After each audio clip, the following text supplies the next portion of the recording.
Chapter 822. Ahahaha, this kick is really cool. I've been unhappy with him for a long time. Who are you? Who are you? I've caught you. I've caught you. Under the red sun, the centaur staggered across the wasteland. He suddenly shouted and suddenly laughed. His mouth was still spitting out some illogical words. The current centaur was a madman. But at the same time, he was also a genius. Luo Nan quietly observed and determined the nature of the centaur from thousands of kilometers away. The centaur was indeed a genius. His senses on the mental plane were extremely sharp, and he possessed his own logic. He was able to discover subtleties that were difficult for ordinary people to understand from unexpected angles. He tasted the soil, mud, and powder.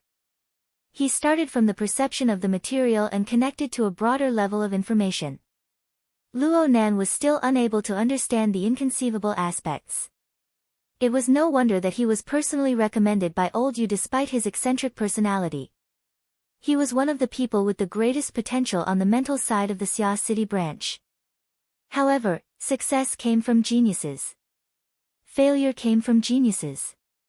The current situation of the centaur was due to the backlash of his talent. Because of his keen perception, he was able to feel the infiltration of Luo Nan's consciousness.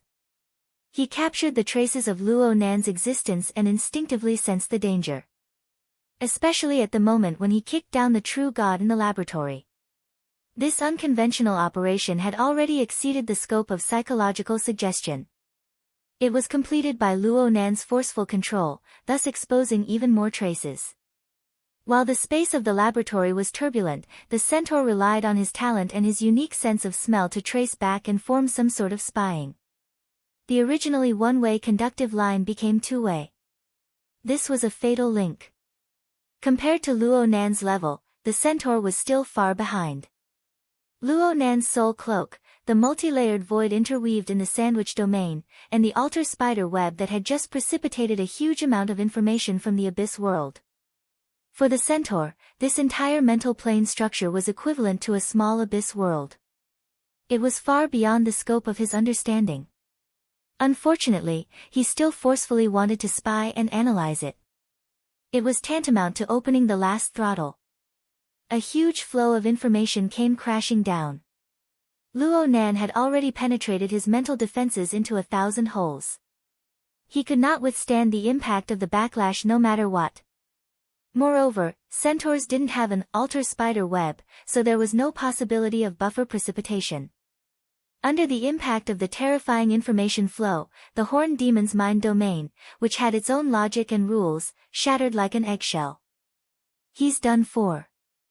Luo Nan was certain that the self-logic system of the horned demon had short-circuited and completely crashed. What he had done, what Luo Nan had manipulated him to do, and his own desires and delusions. They were completely mixed together. Truth and falsehood were unknown. Inside and outside were inseparable. They polluted and degenerated each other. The old order had been destroyed, and there was no possibility of a new order being established. So, the centaur went crazy. If I can't handle it, I'll probably end up like this too. Luo Nan was deeply moved, but there was more lingering fear. Perhaps he was only a step away from this state of insanity. One step away, Luo Nan seemed to understand something. He stood firm and didn't take that step, but the fate of others, like the centaur, was already clear. For example, Grandpa. Once a thought sprouted, it couldn't be stopped and extended to a deeper level. Right at this time, a shadow appeared from behind the void, suppressing over. True God, seems to be really angry. Nonsense. Perhaps the true God, who was kicked into the mist maze, was in a difficult situation for a moment. But at his level, the matter of locating a location in the void was nothing difficult for him. Luo Nan didn't want the true God to stay in the mist maze for too long. In any case, the true God relied on a unique method to anchor the horned demon. He used the horned demon as a fulcrum, intending to travel through space and kill his way over. Luo Nan would certainly refuse. Just get the hell back to Ban City. Using the horned demon as a medium, Luo Nan's soul strength was teleported through space. It pierced the void barrier that was as fragile as a piece of thin paper. The wrestling situation between the two sides took shape in an instant. The true god was fiercer in terms of momentum. The shadow that diffused behind the void displayed the multi-layered and multi-angle effects of the propping mulberry tree's great divine treasure. The depths of the shadow contained a flourishing and blazing power like the sun. Once the true form was exposed, the powerful explosive killing power would pour down from the abyss and sweep through everything. It would be invincible. Luo Nan was on the defensive.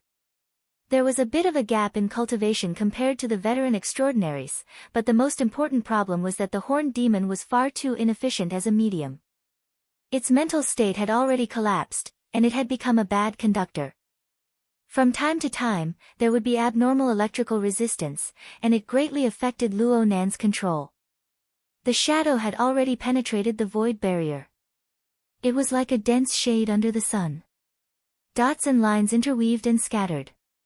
Occasionally, the gap that had yet to be closed would reflect the sharpness of the sun's sharp blade. There were a few gaps on the horned demon's body.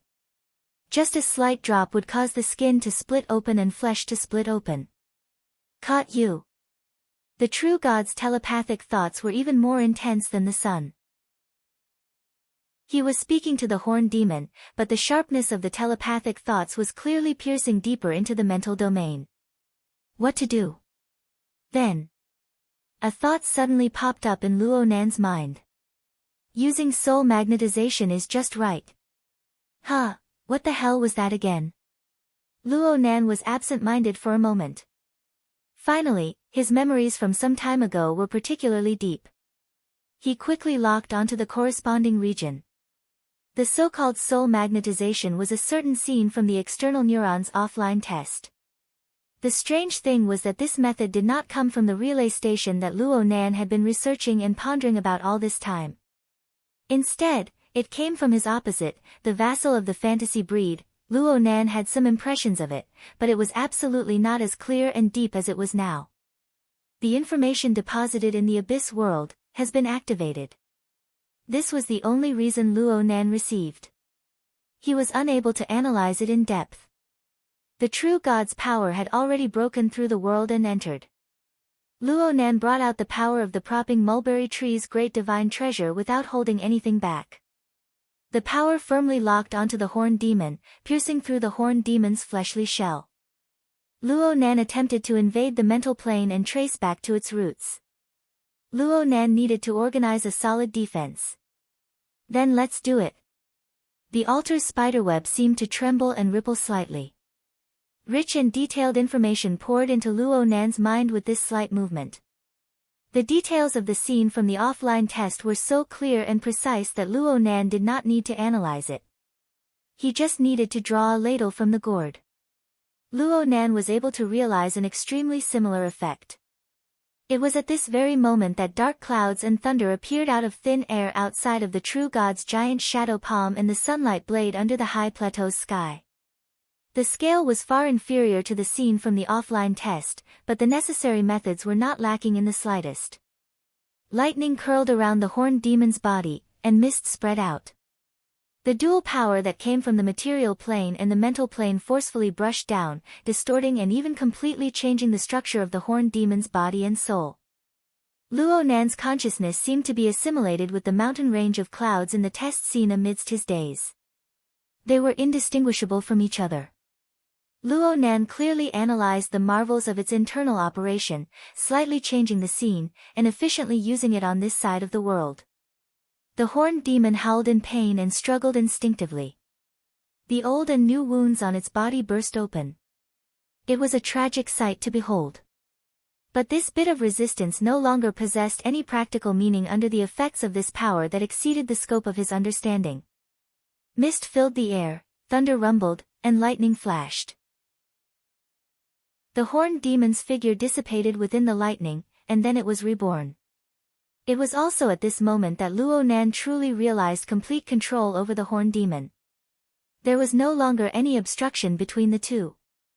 On the wasteland, the horned demon suddenly raised his head to face the piercing sunlight blade. On the mental plane, it pierced through the layers of the void, forming a connection and collision with the gaze of the true God. A continuous stream of lightning and fire burned through the void barrier in an instant. But then it shuttled back and forth, performing the most exquisite of repairs and stitches amidst the chaotic and pervasive cloud of fragmented smoke. The void was destroyed and reborn with it. A new structure was erected behind the front line of the void. It advanced, merged, and corrected. Layer upon layer, it gradually solidified the void gap. This method was a reference to the offline test scene. It was the transit station's defense project of the space-time barrier. From Luo Nan's perspective, this was a matter of course. The situation stabilized a bit, but it was destined to be a bitter battle. Of course, this was not Luo Nan's first time fighting against an extraordinary, but he had never experienced losing and then forcefully turning the tables. He was a bit excited. He made preparations for a long stalemate and confrontation. But at this moment, the true God's reaction exceeded his expectations. A short and undulating syllable penetrated over. Asterisk asterisk asterisk asterisk. Forgive Luo Nan. He didn't understand what this meant at all. This shouldn't be any language from Earth. Otherwise, the built-in language system of Luo Nan's AI would certainly have done a good job of marking and translating. But on the other hand, the division of syllables and rhythm of the sentence had a strong sense of familiarity, rising and falling in a chaotic sense of contradiction. After bobbing up and down several times, the secret, me character symbol suppressed within the core of Luo Nan's consciousness suddenly shone with great radiance. It illuminated his mind, and it combed through the string of syllables once more, forming the meaning of reality. Soul magnetization. The meaning was synchronized, but the special way of expressing it made Luo Nan's heart tremble with fear. The true God on the other side felt that it should be about the same. The true God's oppressive power suddenly shrunk back amidst this atmosphere. It broke away from Luo Nan and quickly vanished into the void, leaving not a trace behind. The wasteland returned to its previous appearance. Only the centaur, an outsider, nailed his body to the wasteland. The setting sun shone on his back, forming a long shadow. There was always an end to the shadow, but the horrified emotions in Luo Nan's mind continued to extend outwards. He wanted to grasp some of the mysteries, but he was still lacking by a thread. At this moment, the external neuron vibrated. Chapter 8:23. No matter the time, the external neuron's movements were always at the forefront of Luo Nan's mind. Now it was even more sensitive. Even though the reaction of a true God and the state of the horned demon were worth pondering, Luo Nan still temporarily withdrew his thoughts from the wilderness. He focused on the virtual brain interface and quickly scanned it twice. There was clearly a prompt response, but there was no definite information. Luo Nan rarely saw this sort of situation. He did not dare to be negligent. He examined the virtual brain interface with all his concentration. He hated that he could not search the central region where the myriad stars converged. Fortunately, he had not reached this stage yet. He was able to capture the source of the change. It was one of the two large satellites in the periphery of the central virtual brain galaxy. It was the outer space flying ship that had always been in a state of isolation. Since there was nothing to dig up, Luo Nan had subconsciously overlooked it in the past. But ever since he officially came into contact with the abyss world, aside from the extreme structure of balance between order and chaos and the corresponding backlash power, the thing that gave Luo Nan the deepest impression was the solitary floating in the periphery of the abyss. It seemed as if the flying ship could collapse at any time. One was inside and one was outside. One was far and one was near. But the impression it gave others was carved from the same mold. Luo Nan could not help but suspect that there was a close relationship between the two. Right now, the outer space flying ship was still in a state of isolation. It was far from comparable to the exoskeleton armor on the other side. But when Luo Nan focused his thoughts and observed carefully, the flying ship, which had always been in an unreadable state, lit up a certain region in the middle of the ship's hull. The specks of light there were distributed in chunks.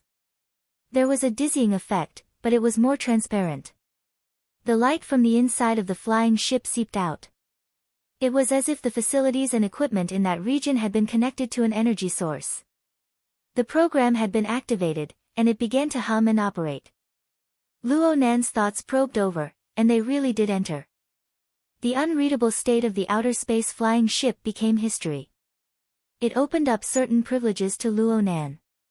When Luo Nan's thoughts cut in, they were limited to the electrified region. There were no more obstructions. He could feel a large amount of precise and complex structures. It was as if it truly existed. It was a high-end ship that could travel in space. It was just that it was in a mini form. And it was precisely because it was mini that the degree of precision of certain regions had exceeded the precision limits of Luo Nan's mental perception under the situation of being shrunk proportionally. It was as if a layer of dense fog was wrapped around it, making it hard to see too clearly. In this indescribably tiny space, in this state of precision and fuzziness, there was a piece of equipment. It was being displayed on the bright screen. There was a display interface on the device, on which an extremely tiny trajectory module was flashing. It looked familiar. Luo Nan pushed his microscopic perception to the limit, and he finally recognized it. Wasn't this the offline test he had just passed not long ago? Wasn't this the scalp-numbing and complicated management cockpit interface? Luo Nan would be able to recognize it even if it had shrunk by 100 or 1,000 times. The interface flashed silently. It was still in a relatively simple initial stage, and it seemed to be inviting him to enter again. Luo Nan really did cast his telepathy over, but the result he obtained was system loading external data, offline testing function maintenance. External information. Was it referring to external information like soul magnetization? Was it an established process, or was there some kind of stimulation? It was most likely the latter. Luo Nan recalled the contents of the flash of inspiration when he fought with a true god. Of course, there was also the earlier process of offline testing, the information input process that helped him solve his problems. They all came from the precipitated information of the altar spiderweb, but in the end, they still came from the abyss world. The external neuron didn't refuse anything. Or perhaps this was its method of analyzing information from the abyss world. Luo Nan could basically determine the close relationship between the external neuron and the airship at the edge of the abyss, from the external neuron's internal and external reflections, from the sending and receiving modes of the signal waves. But he still needed to observe the relationship between Team 1 and the abyss world. At the very least, he needed to see what kind of changes would occur after the so-called functional maintenance. Returning to a more realistic level, Luo Nan thought about the subtle evaluation he had obtained and the high probability of his low flying score. Frankly speaking, he was a bit unconvinced. If he could do it all over again, that would be pretty good. Basically, Luo Nan viewed this change as a positive trend. All that was left was to wait. He let out a breath, and his thoughts returned to the wasteland. The horned demon, who had just been cleansed by the soul magnetization, stood there quietly. It was no longer insane, but it was like a wooden stake. It was as if it had become an empty shell. Had it been formatted? Luo Nan imitated it and used the soul magnetization technique. He really didn't know what the consequences would be. He probingly entered the mental plane of the horned demon and felt the activity of its thoughts. It wasn't a dried-up well, a pool of stagnant water, nor was it a chaotic state where true and false were confused. Instead, it had a fixed rule and a certain rhythm. It was just in the process of germinating anew and integrating anew. It wasn't just the mental plane. There were some changes and adjustments to its fleshly body. In particular, the area where it had been pierced by the true God's sunlight blade. The cell activity was intense, manifesting itself more clearly. Luo Nan didn't know what would become of it in the end. He had to wait for this. But first, he needed to make some arrangements. It was quite scary to just stand there blankly. The battle with the true god just now was short, but it was still quite eye-catching. Luo Nan had already ascertained the situation of the surrounding 100 square kilometers. The few people who had been ejected from the laboratory were all distributed in this area. Perhaps there were some among them who were interested in chasing after him. Speaking of which, Luo Yuan should have left. In the corresponding position, there was only a pile of rotten flesh that was rapidly losing its vitality. And President Wan. Everyone was quite close to each other. Luo Nan did not forget that the reason why his telepathic thoughts had returned to the 70-format laboratory was because of Dean Wan. It was because the wording was highly similar to Dean Wan's cultivation theories. It was related to the lamination interference technique. Maybe he should go up and talk to them. Luo Nan shook his head and opened his personal mailbox. There was a letter that had just been sent. The sender was a bit unfamiliar, but with his grasp of the surrounding wilderness, he naturally knew the true source. Even if he didn't know, he would definitely be able to guess it based on the special words used. This was a set of complex coordinates. It involved the dual positioning of the material plane and the mental plane, and it was described with the unique theoretical logic of the 10,000 towers. Were it not for the fact that Luo Nan often communicated and discussed with him, Luo Nan would have been confused for a while. But right now, Luo Nan was a bit stupefied. Then he let out a sigh of relief. At the end of the day, President Wan was a friend. But how was he supposed to reply? Luo Nan would feel disgusted if he were to play dumb and make a fuss about nothing, asking how these coordinates came about. But if he were to seamlessly connect the dots and go straight to the main topic, some things would be too troublesome to explain. Since this was the case, Luo Nan pulled up the information on the lamination interference technique from the virtual brain system. He did a rough scan and opened up the virtual work area over at Ban City. He earnestly used the secret symbol and began a laborious translation. Dean Wan would certainly be very interested in this information. To return a plum with a peach, everything was left unsaid. Of course, there were difficulties in translating. Sometimes he could understand it, but when it was reduced to words, the words wouldn't be able to convey the meaning. He would have to ponder over it endlessly. Luo Nan decided to work through the night in one spurt of energy. Yin Le had Luo Nan arrange 3 tasks for her. She was so busy that her feet didn't even touch the ground. Only Snake Tongue served her by her side. The habits of humans were very terrifying. Unconsciously, she had already gotten used to having someone serve her by her side, and Snake Tongue was the best. Luo Nan remembered that he still needed her to help him with his experiments before. But due to the accident in the laboratory in the wilderness, he had to fly several thousand kilometers away and fight back. But now, he still needed her. At the very least, he could refer to her at any time with the yarn of invisibility. Wouldn't he gain more inspiration? Time had no sense of existence in the face of concentration. Soon, it was midnight. Yin Le came back from her business to greet Luo Nan, but Luo Nan chased her off to rest. The lighting in the bedroom interweaved with the lighting in the virtual work area. They were all automatically adjusted to the most suitable and stable state. It seemed that they were going to continue like this forever. But at this time, muffled thunder sounded in the night sky of Ban City. Howling winds came at the same time. The wind was quite strong. Even though the yacht had already anchored into the harbor, it still trembled slightly. This was the omen of an impending storm.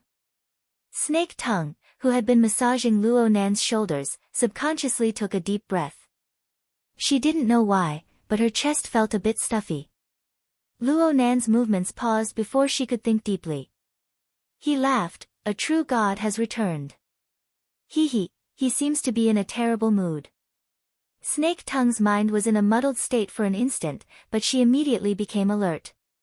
She made a quick and sharp connection. Is the Amaterasu Order preparing to restart the project?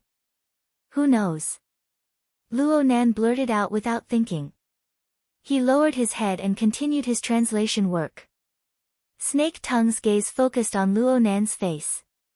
In the end, she lowered her eyelids and continued with her work. Her technique was the same as before. As for what state her mind was in, only she herself knew. No, the Lord beside him must have known as well. Time passed bit by bit. Dark thunder rumbled in Ban City. Dense clouds prevented rain, and the air grew more and more stuffy and dry. Snake Tongue obviously couldn't feel it inside the yacht, but her spirituality was clearly being suppressed and affected on the mental plane. According to the logic of Luo Nan's words, this was most likely the influence of a true god. Snake Tongue had been in Ban City for many years. She couldn't say that she wasn't used to strange sights, but she still had the ability to accept them. It was just that she was affected by the actions of the Amaterasu order 2 days ago. It was hard to avoid some divergent considerations. Georgia Wayman was probably shivering in fear. Luo Nan's voice suddenly cut into her ear. What's the temperament of a true god like? You've been in Ban City for so many years. Do you have some understanding? He's temperamental. He has an explosive temper. If he's a god, then he must be a very vile one. Snake Tongue quickly reacted. She made her own conclusion and evaluation. He's quite in tune with the atmosphere of the divine path in Ban City. Luo Nan burst out in laughter. Snake Tongue still had a sharp and sinister temperament deep in her bones. His curiosity was piqued, and he asked in passing. What about me? My lord? Yes. What about me? Snake Tongue didn't find this strange. Luo Nan had faintly placed himself on par with a true god's mentality. It was just that this so-called evaluation was close at hand. It would inevitably bring about all sorts of problems. She had no choice but to consider it. After several seconds of silence, Snake Tongue smiled and said, "From what I see, my lord really isn't gentle." The language of humans was truly marvelous. Snake Tongue clearly deviated on purpose with craftiness, but it involved the flow of dispersing on the mental plane. She went from a pool of stagnant water to a winding stream in a jungle. The complexity and subtlety of her emotions actually exceeded the scope of Luo Nan's understanding. Luo Nan couldn't figure it out for a time. He thought deeper and felt that it was ridiculous. He simply dispelled these distracting thoughts and responded faintly. Then I'm really sorry. He no longer spoke with Snake Tongue. He focused on his translation work once more. It was another sleepless night. Chapter 824. Old Han did not go to the factory today, saying that he was not feeling well. He stayed at home to give himself some time to catch his breath.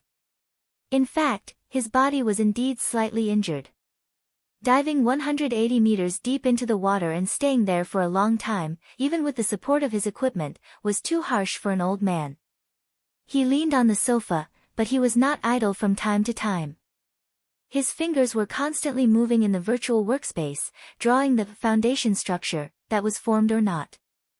Shelter, this was a good thing, but the situation outside was very tense. The Soul Order, which had been developing in a low-key manner, suddenly became the target of everyone's curses, and for such an absurd reason. Even from afar, the veteran could smell the scent of a conspiracy. Not to mention whether the Soul Order was innocent or not, how could such a job be passed down? How to learn? It was all a matter of brain power. Some people, once dead, would throw difficult problems at him. His wristband vibrated, and a call came in. Seeing the caller ID, Old Hand raised his head, but quickly picked up. Hello, Secretary Ian. Yes, I'm not in the factory. Do you want to continue? Looking for a studio? Looking for me? President Okupenrong-san can definitely recommend better than me. Hee, I'm not a professional. But if Mr. Mo insists, I can indeed help from a technical point of view. Come over to pick me up. There's no need, right? Alright, I won't stand on ceremony. After the short call ended, Old Hand scratched his gray and white hair. He could not help but wonder, does the Blood Flame Order want to break through from me? Where did I get the face to do so? In any case, Mr. Mo was still quite respectful. Even that arrogant female secretary called him Master Show the next day. Her attitude was very proper. Old Hand fell for it. What was more troublesome was that he had been looking for people too frequently in the past 2 days. His own rhythm had been completely disrupted. All right, stop the research. Although death is a big deal, life has to continue. Brother, just wait a little longer. Old Hand had seen many life and death situations in the wilderness. Although he did not have a heart of stone, he could still take it easy. He erased all the graphics he had copied and studied in the virtual workspace, tidied up a little, and prepared to deal with it again when he went out. As he was about to leave, he remembered something and dialed a number. 10 seconds later, the other party picked up. The voice was hoarse and tired. Uncle Shou. Xiao Jiang, did you stay up late again? It's okay, I'm used to it. Uncle Shou, speak. Oh, I see. The veteran briefly explained the conversation and asked, I think that Mr. Mo's attitude is pretty good. It seems like he's sincere about acquiring the company. Today, you said you're looking for a studio, but I think it's just an excuse. You still want to talk to us. You're our leader. Why don't we take this opportunity to meet? I'm just here in name to make things easier for everyone. I won't be participating in the specifics. Uncle Shou, you can make the decision. Little Zhang's voice was soft but firm. In the end, she reminded him again, of course it's good if we can negotiate, but if we can't, there's no need to force it. After all, Bansheng is xenophobic, and the trade market is not a good place. We've already crossed the ocean to get here.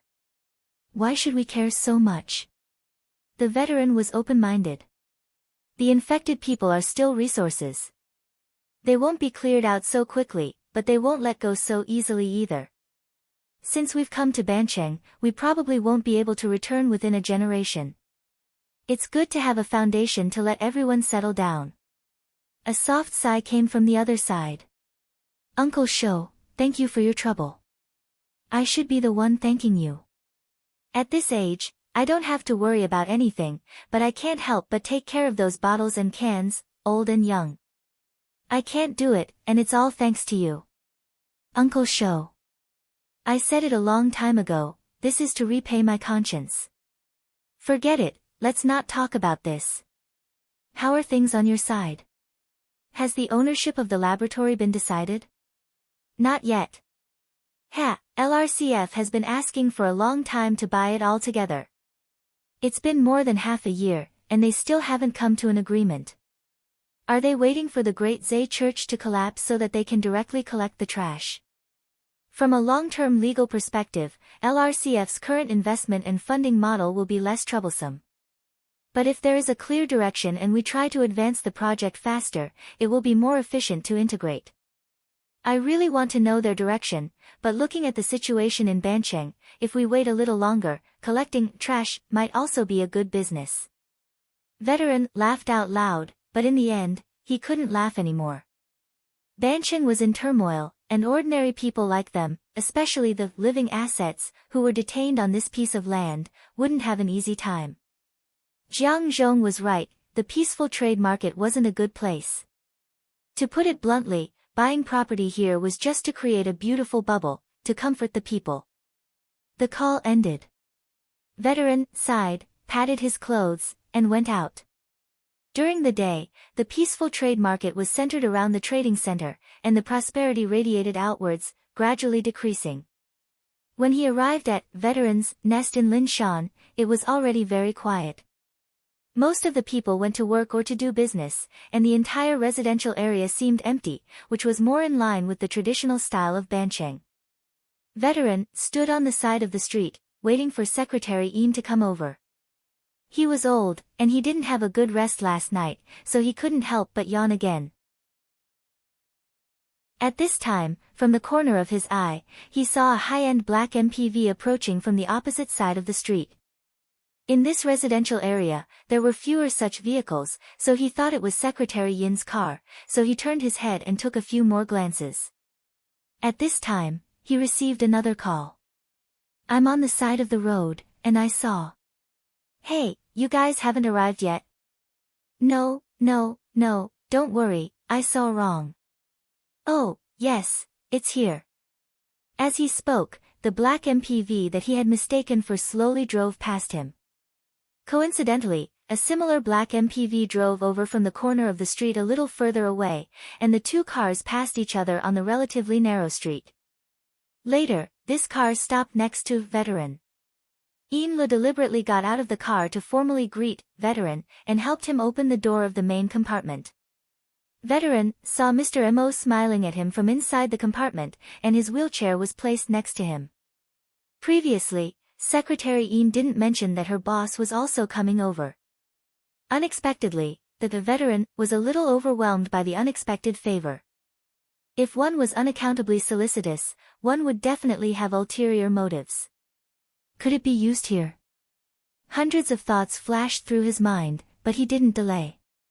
He bent over to get into the car, and said with a smile, "You guys are too polite." "It's what I should do." Mr. Mo invited Veteran to sit next to him in the guest seat, and said in a soft voice, "I'm going to stay in Ban City for a while, but my mind isn't idle. It's very important for me to have a suitable workshop to try some things out. I'm very grateful that Master Show can help me." "You're too kind. If you don't find it to your liking, please don't be angry." Mr. Mo smiled again. His smile rarely had the sophistication of an adult, but it made his face, which didn't show much of his age, look even younger. Veteran couldn't figure out what kind of person this person was, and what kind of personality he had. In any case, he was a professional. Veteran had seen many businessmen, but he had never seen someone like Mr. Mo, who entered the factory as soon as he came, and found a workshop to do experiments within 2 days. Ian also got into the car and sat in the front passenger seat. She turned her head and asked, "Veteran, Master Show, where should we go first? How about going to Jitakucho to pick up someone? I have an apprentice who used to work in customer service, but now he's in business. He's more familiar with the market than I am." "Of course." The car started again. Mr. Mo looked through the window and sized up the street. Master Show's residence is very quiet, but it's a bit remote. "How's the peace trade market?" "Well, I can only say it's okay. You also know that there are a lot of immigrants here. We vagrants from the wilderness, as well as modified humans, can't have a get-together every day." "I see." "Mr. Mo, if you're more concerned about this, I'll take it into consideration. In fact, as long as it's a good workshop that can be rented, it's filled with expensive things, and the location is quite particular." Mr. Mo smiled and didn't say anything. The car drove away from the street. And just half a minute later, another black commercial car that had just driven past Veteran's place turned around and came back. This car looked like a business car on the outside, but the space inside was stingy and full of equipment and personnel. Only the main and front passenger seats were spacious. At this moment, the man with a crew cut in the front passenger seat was giving orders. "Team 3, go in. Follow Supervisor Bai's instructions and do a good job. Don't rummage around like you're doing a forced search. We haven't reached that stage yet." As a frontline commander, his instructions were too long, and his lazy attitude had already affected his subordinates. Someone asked, "Captain Jimmy, how long will that stage take?" Go ask our beautiful Supervisor Bai." Captain Jimmy watched as the members of Team 3 sneaked into the suspect Veteran's house and put down the intercom. Suddenly, he thought of something and turned his head, his gaze stopping at the back half of the main car. "Perhaps you can also ask our Honorable Mr. Neo. Come, use your brain and contribute a little more to the real world." At the end of Captain Jimmy's line of sight was a man in a hospital gown. His body was perfectly straight, but in fact, he was firmly confined by magnetic rings.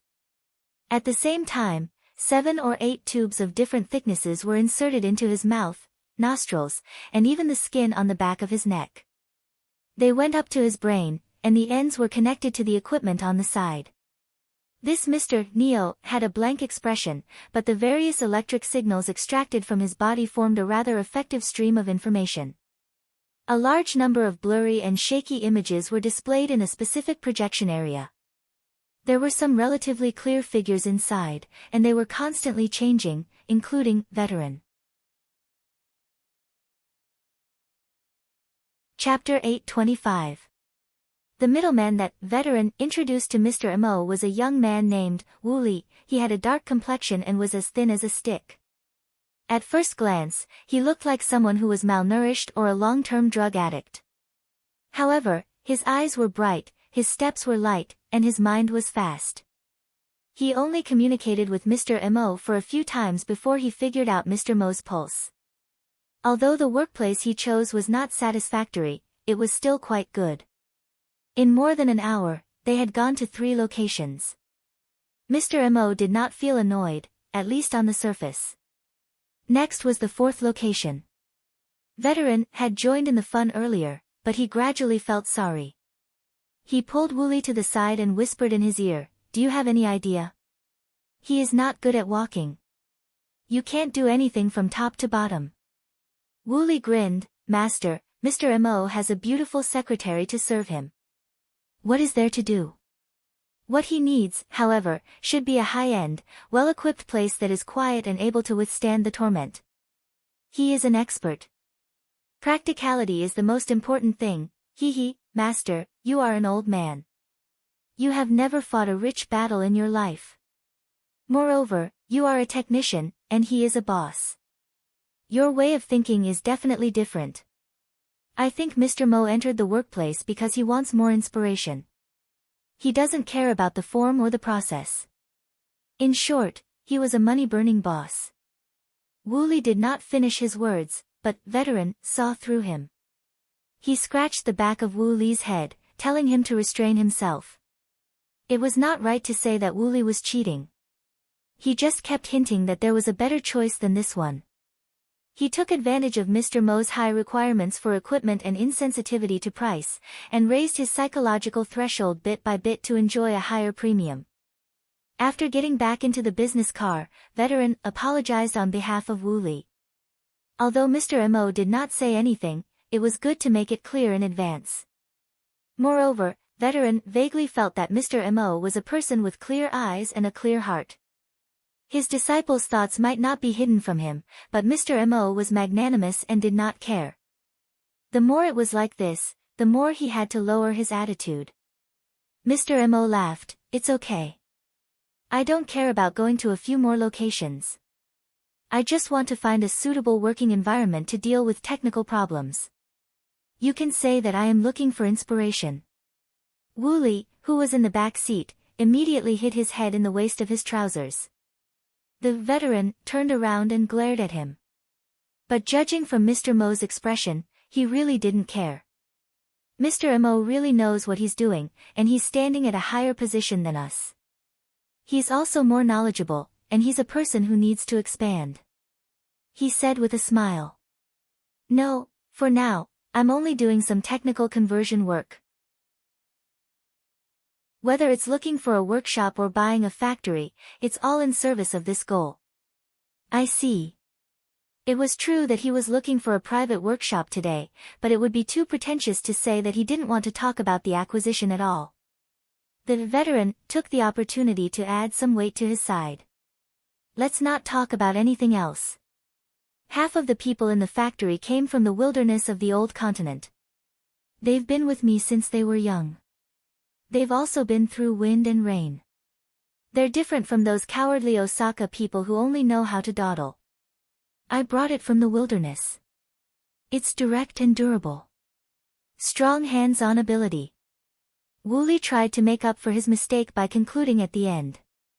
"Top-notch material processing. I've seen it." Mr. Mo was referring to the visit to the factory the night before yesterday. The Veteran didn't want to mention that because the young lads in the assembly workshop used some of the techniques of the shelter to form a highly effective synergy. The infiltration and death of the miner made him know that the situation outside was tense, so he didn't want to complicate things. Also, he's smart. Wu Li is a bit off topic. In fact, a really smart person should learn the craft honestly. Wu Li had long been trained to be thick-skinned. He only pretended to be a little embarrassed, and then he followed his master and echoed, "The senior and junior brothers in the factory are really smart. Let's not talk about anything else." In the normal trade market, our sub-database questions have the highest adoption rate. Huh? Mr. Mo didn't know what was going on. At this time, Lu, who was sitting in the passenger seat, turned around and explained, "The sub-database questions that Wu Li mentioned should be referring to the external questions of the credit rating system of the Vagrant Exchange, right?" Yes. Wu Li nodded like he was pounding garlic. Mr. Mo seemed to understand a bit. Is it the credit rating system that rewards activation points? So it turns out that the above question banks can be accessed externally? The veteran was slightly startled. These words sounded a bit childish. He subconsciously lowered his judgment of Mr. Mo's age by a level. Wu Li didn't think too much about the latter part. He took out a simple tablet from his bag and directly handed it over, swiped the question board. Many of our designs are on it. Our factory takes up nearly 20 of the top 100 pre-database questions. Luo Nan took the so-called swipe the question board. The endless stream of new toys made him feel that it was getting harder and harder to maintain his persona as Mr. Mo. Right now, it was time for Lu to play her role. She explained the background knowledge to Luo Nan. The normal trade market of Ban City was essentially a blood-sucking market built on the periphery of the Vagrant Exchange. It was a place where the large amount of black goods circulating in the Vagrant Exchange were legally laundered. The two formed a concentric structure. The inner Vagrant Exchange still strictly adhered to its internal rules. Only black market currency was circulated. There was only an official exchange rate that could be exchanged with all sorts of currencies in the outside world. For example, credits from the secular world, honor points from the inner world, and so on. But the normal trade market on the periphery provided a variety of forms. It bypassed the Vagrant Exchange channel to realize a more flexible and convenient transaction mode. One was relatively fixed, while the other fluctuated rapidly. The exchange itself was a benefit. Plus, this place was an important transfer base for the raw materials of marine aberrations. There was also a half-black half-white experimental base for infected aberrations. Naturally, this place became an important source of income for the government of Ban City.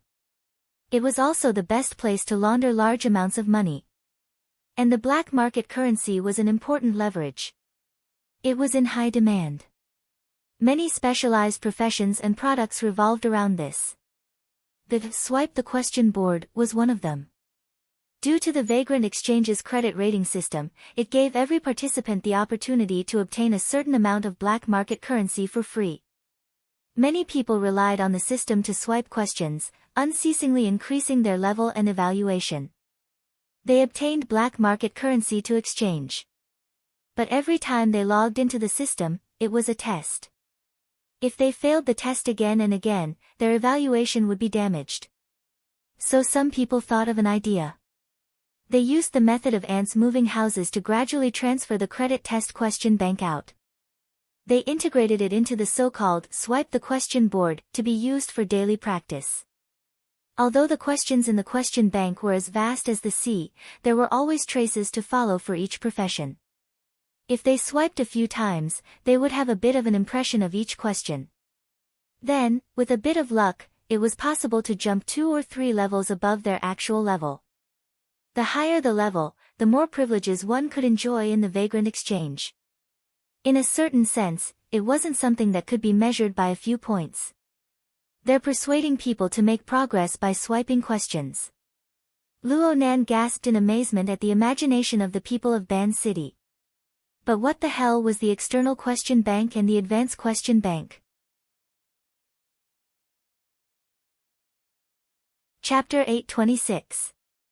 An external question bank, Ian Lee's subsequent explanation was a bit more conservative. It said that the rating system's designer, or perhaps its maintainer, made this arrangement in order to expand the question bank. It allows users to create their own questions.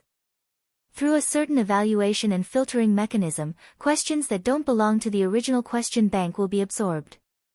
Luo Nan asked curiously, I've never seen this function before. Since it's an external question bank, it's not within the original system. It's an independent data center that connects to the vagrant exchanges of every major city through cloud technology. It also sets up sub-banks. If the standard of the sub-bank's questions is high, then it's possible to be selected into the main bank and obtain higher profits. Luo Nan shook his head, it's this complicated? That's why it's a bullshit external question bank. On the other side, Old Han chuckled coldly. Originally, it was a simple and practical training rating system. Now it's forcefully turned into a scam. Lu originally wanted to say something, but she was interrupted by Old Han, so she didn't say anything more. On the other side, Wooly pursed his lips. Master, the official trading application has a self-creation function. How is it a scam? Also, we've relied on this to earn over 100 points in the past few years. We've also exchanged quite a few resources. It's not a small supplement. On Old Han's side, his anger flared up. He glared fiercely, bullshit Abu. Pooh. It's true. We all crawled out from the wilderness. How come I don't know of any big shots who have mixed themselves into the officials? Also, do you know what big data is? It's just a tiny bit of profit. You've taken away all your treasures, and you're even happily helping others count their money. No way. We're just playing around. We shouldn't have put it up. We can probably hold on to it. Wooly was already a bit weak in the latter half of the conversation. His unpromising appearance made Old Han even more angry. He casually slapped Wooly's forehead. This kid Wooly and the other children under him were good at everything. They only cared about the small profits in front of them. It wasn't that they couldn't see things clearly. They simply didn't have any ambition. It was hard not to be a bit sad in the midst of his anger. Most of these young people had grown up holed up in Ban City for a few years. They were immigrants in name, but in reality, they were prisoners and even experimental subjects. How could they possibly have any ambitions? Not taking revenge on society was already a sign of pure nature. Luo Nan's gaze swept across this master and disciple pair. He didn't try to mediate the fight. He just lowered his head to size up the question board interface. The initial interface was just 2 sets of boxes and color blocks to choose from. It seriously lacked a sense of design, and it was almost identical to the system interface in Spring City. It could be considered one of the most simple ones he had seen in recent years. The other was the 100-year sequence test interface. It was this simple interface that formed a sharp contrast with the rich content. Luo Nan chose the direction of mechanical design, which he had tried before. What followed was different from last time. There was an additional level, and there were 3 options on top of it: combat simulation, unlimited questions, and browse index. He could roughly guess the meaning. Luo Nan first switched to the index interface. He had a general understanding of the question bank structure. Then he chose the infinite swipe question mode. He let the questions in the question bank appear one after another in the form of a waterfall. The operation was designed to be immersive. Regardless of whether the question was being answered or not, it could be switched infinitely. There was also a drop-down function, which was considered more user-friendly. Luo Nan casually switched to the questions on the swipe question board. He looked as he evaluated. His foundation in mechanical design was laid down by worker Zhai. He was more academic, and his design ideas were influenced by the virtual brain system. He used configuration thinking as a key link, and he had a myriad of experiences. Overall, his design was quite high-end. Now that he didn't have the pressure of a test, it was easier to form an overall impression by quickly browsing through the question bank. The questions on the swipe question board were clearly divided into 2 types. One type was the questions from the original question bank, or the questions that were similar in style. Regardless of the difficulty, they were relatively rigorous. They also tended to be practical. Some were even relatively old-fashioned. As for the other type, thanks to the creator of the swipe question board, there was a built-in ranking and filtering function. Luo Nan adjusted it to the premium recommendation level. Only then did he feel that the questions that appeared weren't as painful to the eyes. Luo Nan hurriedly flipped through a few pages before he finally gave his evaluation: deviant, difficult, dangerous, strange, very eye-catching, but very interesting. Old Hand had just freed himself from his complex emotions when he gave Luo Nan a thumbs up. His meaning was that Luo Nan had hit the nail on the head. Luo Nan smiled at him. These newly created questions on the swipe question board, even if they were of an extremely high level, weren't necessarily rigorous. They were more imaginative and bold. And the mode of setting questions for others to do carried a certain sense of flaunting. This way, the train of thought of the person who set the questions would be exposed more clearly. What was being tested, what was being hidden, what was being flaunted, and what was the core of the questions could be discerned with a single glance. Luo Nan swept his gaze over and felt that he had a basic understanding of the overall style of mechanical design in Ban City. If he were to ponder deeply and extract a few processing techniques, it wouldn't be a problem. Oh, if he were to expand the scope, he removed the restriction of mechanical design and the amount of information suddenly exploded. Within the domain of the vagrant exchange, there were still topics related to distortion, alteration, biochemistry, and even supernatural powers. They were more common. Luo Nan even had the misconception that he was now an expert in the study of marine distortion species around Ban City.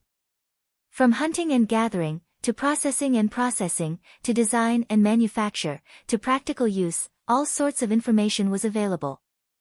This was simply a database of distortion species in a region. Ban City was like this. If it was as Inla said, then the 88 large metropolitan areas of the world were like this. Luo Nan understood Old Hand's meaning. Only an idiot would let go of such a rich resource of information. Speaking of which, Luo Nan seemed to have heard someone mention something similar before. He had some memories of this in his mind. Luo Nan couldn't recall it for a while, but he didn't force it. He switched the page to the ranking list of physics and specifically asked Old Hand, "Who are they?" Wooly blinked his eyes at his master and pointed them out to Luo Nan one by one with excitement. Hengduan 7 tribes. Your unified logo. Luo Nan keenly discovered that the people who came up with the questions that Wooly was referring to all wore this logo after their IDs were verified. You could say that. Wooly grinned. His mood was clearly affected. It was Old Hand who explained, the tribe used to be mainly active in the vicinity of the Hengduan mountain range. After they moved to Ban City, they were divided into this order. The Hengduan mountain range. Near Spring City. Luo Nan suddenly asked. Old Hand chuckled, I've stayed in the vicinity before. But it's normal for the tribe to move back and forth. They've been to the basin, they've been to the plateau. There's no set number. Luo Nan went, oh. He didn't continue to get entangled on this topic. He decided to go through the dozens of self-created questions on the ranking list in more detail. During this time, the car had already reached its destination. Luo Nan didn't care. In any case, he didn't even need to move a finger. Yin Lu could serve him comfortably. Wooly winked at his master again and received another slap from Old Hand. This time, it was a slap to the back of his head. Wooly grimaced and moved to the front of Luo Nan's wheelchair. He cleared his throat and began to introduce the workshop and its surrounding environment. This used to be a small-scale Frost River reality branch store. I quite like to come here to play. But after 2 years, it couldn't hold on any longer, so I sold it. I partitioned it into a professional workshop like this one and rented it out. Many manufacturers do their after-sales maintenance here. Of course, most of the goods sold in the trade market aren't consumer goods. There are very few idle people here. It can be considered a quiet place amidst the noise. Frost River reality. Luo Nan raised his gaze from the question board. He seemed to be deep in thought. It's rare for a Frost River Reality Branch store to not be able to continue operating in the world. It was rare for Yin-Lu to express her opinion. It was probably because of her previous experience as an executive of Frost River Reality's flagship store. Wu Li responded with a chuckle, in the end, the trade district isn't the CBD. Everyone is working during the day. It's normal for them to work at night. Adults who trade their lives for money, who would have the leisure to come here every day. Plus, the machines are easy to break, and the fees are crazy expensive. Old Hand glared at him, you guys fight here every day. You think you're in the right. Get to the point. Luo Nan had just woken up from his daze. The familiar feeling from before should be from Frost River Reality. Indeed, it should be from one of the games. He turned to look at Yin-Lu. Your previous project, 10 Days in the Wilderness, should have the corresponding data to support it. Yin-Lu was startled for a moment before she said, definitely. A large-scale reality game like 10 Days in the Wilderness requires a massive amount of real-world data. She understood Luo Nan's meaning when she spoke to this point. She turned to smile at Wu Li, maybe you guys contributed to it. Wu Li was embarrassed and speechless. That's right. The virtual reality technology of the Frost River Waterway was able to perfectly integrate into the archetype format's training mode. This made Luo Nan very amazed, but he was also very unwilling to accept it. He had once asked He Yueyin for some understanding. The specific details were a bit blurry. He only remembered the gist of it. According to what she said, there were many major powers from all over the world that were providing technical support for the Frost River Reality project. In terms of big data, all sorts of channels were used to collect real-time information from all over the world. They were transmitted, updated, categorized, analyzed, and processed at all times. The question board was small, and the questions were intermingled with good and bad ones. But as long as they were collected online, with the support of enormous computing power and algorithms, large amounts of unstructured and semi-structured data could be effectively organized. A considerable portion of the data could even be reintegrated into a complete data model and be fully utilized. The Frost River Waterway was a virtual reality game. It was developed by many parties, and there were military and political forces involved. This was the root of the game. Humanity's counterattack against the mutants on all fronts in recent years was absolutely not due to the appearance of the Deep Blue platform. This was an enormous and orderly accumulation. It was an inevitable process from quantitative change to qualitative change. There was no doubt that this information was not free. It was more or less in the hands of several powers. Through complex cross-licensing, limited and paid sharing was realized. How salivating, Luo Nan sighed. Suddenly, the external neuron began to tremble. A pop-up window popped up on the virtual brain interface. Do you want to import? Chapter 827. The external neuron had been very active for the past 2 days. Perhaps that a negligible increase in privileges brought about some changes after the confirmation and review process was initiated? Reality proved that Luo Nan's guess was correct. He could see from the detailed information that the Heaven Stairway Level 4 knowledge access privileges allowed him to carry out the operation of importing external data, complementing and perfecting the offline database. If he confirmed that the data was not available in the main database, he would receive some rewards. It was possible to increase his privilege rating. Of course, this would have to wait until he connected to the so-called Heaven Abyss network and established a link with the main database. Perhaps this function was something like an information hunter. Right now, he could only be considered a librarian. Data was easy to deal with, but the matter of connecting to the internet was too far away. Luo Nan did not hope to rely on it to increase his privileges in the short term. However, the virtual brain system was the basic function of the database. It would also process the imported data, providing analysis, integration, modeling, and other application services. If he was able to experience the big data application technology of the mysterious alien civilization, then this trip would not be a loss. Luo Nan immediately clicked yes. He wanted to see what the result would be. However, the system immediately refreshed with new information, coldly shattering his wishful thinking. The system is loading external data. It is in in-depth analysis mode. Cannot be interrupted. Non-homologous data will automatically enter the next sequence. Fine, you're the boss. Luo Nan laughed in spite of himself. He was not in a hurry. But his thoughts turned, and he discovered that some of the characters were quite familiar. It seemed to be the influence of the offline test. The external neuron seemed to be far from being able to completely absorb the information of the abyss world that he had deposited through the altar's spiderweb. This was his own fault. He had to obediently accept it. Oh, wait a moment. Luo Nan's mind suddenly bypassed a subtle point. Speaking of which, when he passed the offline test, he had raised the single privilege of knowledge access. Only then could he have the function of importing external data. Before this, the external deity's data system, which was connected to his magical energy, was more or less in a read-only state. Then, during the offline test, he had relied on the information deposited through the altar's spiderweb to pass the test. Wasn't the experience of the instantaneous increase in power equivalent to a cheat sheet? In essence, he had copied the reference answer from the database he controlled. This answer was rooted in the abyss world.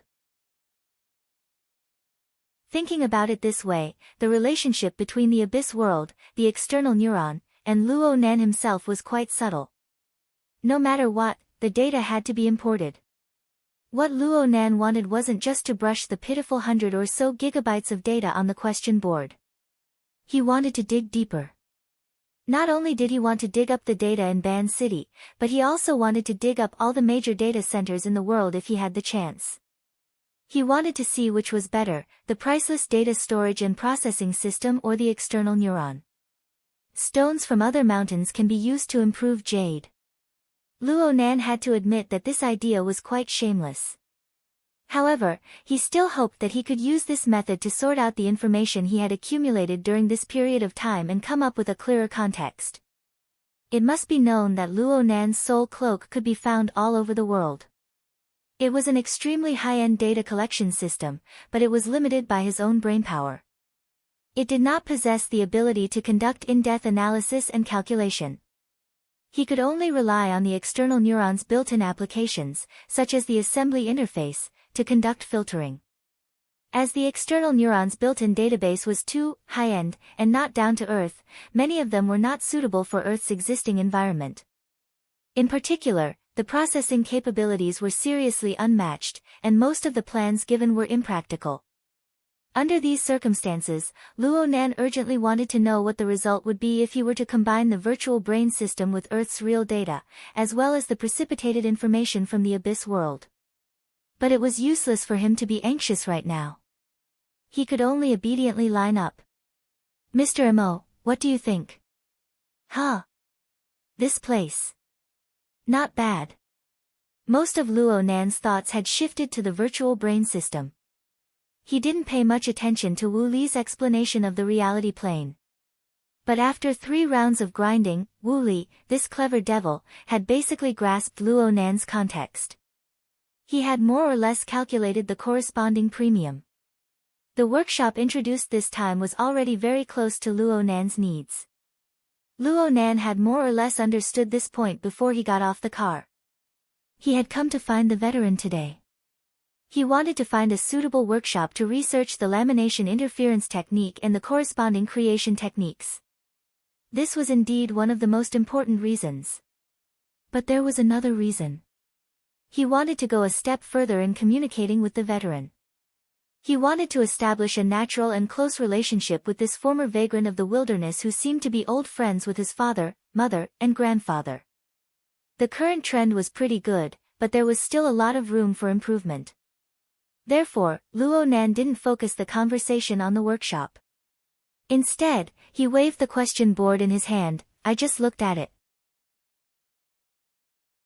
The self-created questions on it have very solid fundamentals.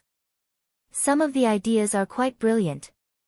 If these are able to represent the true level of the technicians under Master Show, then it's quite decent. Of course.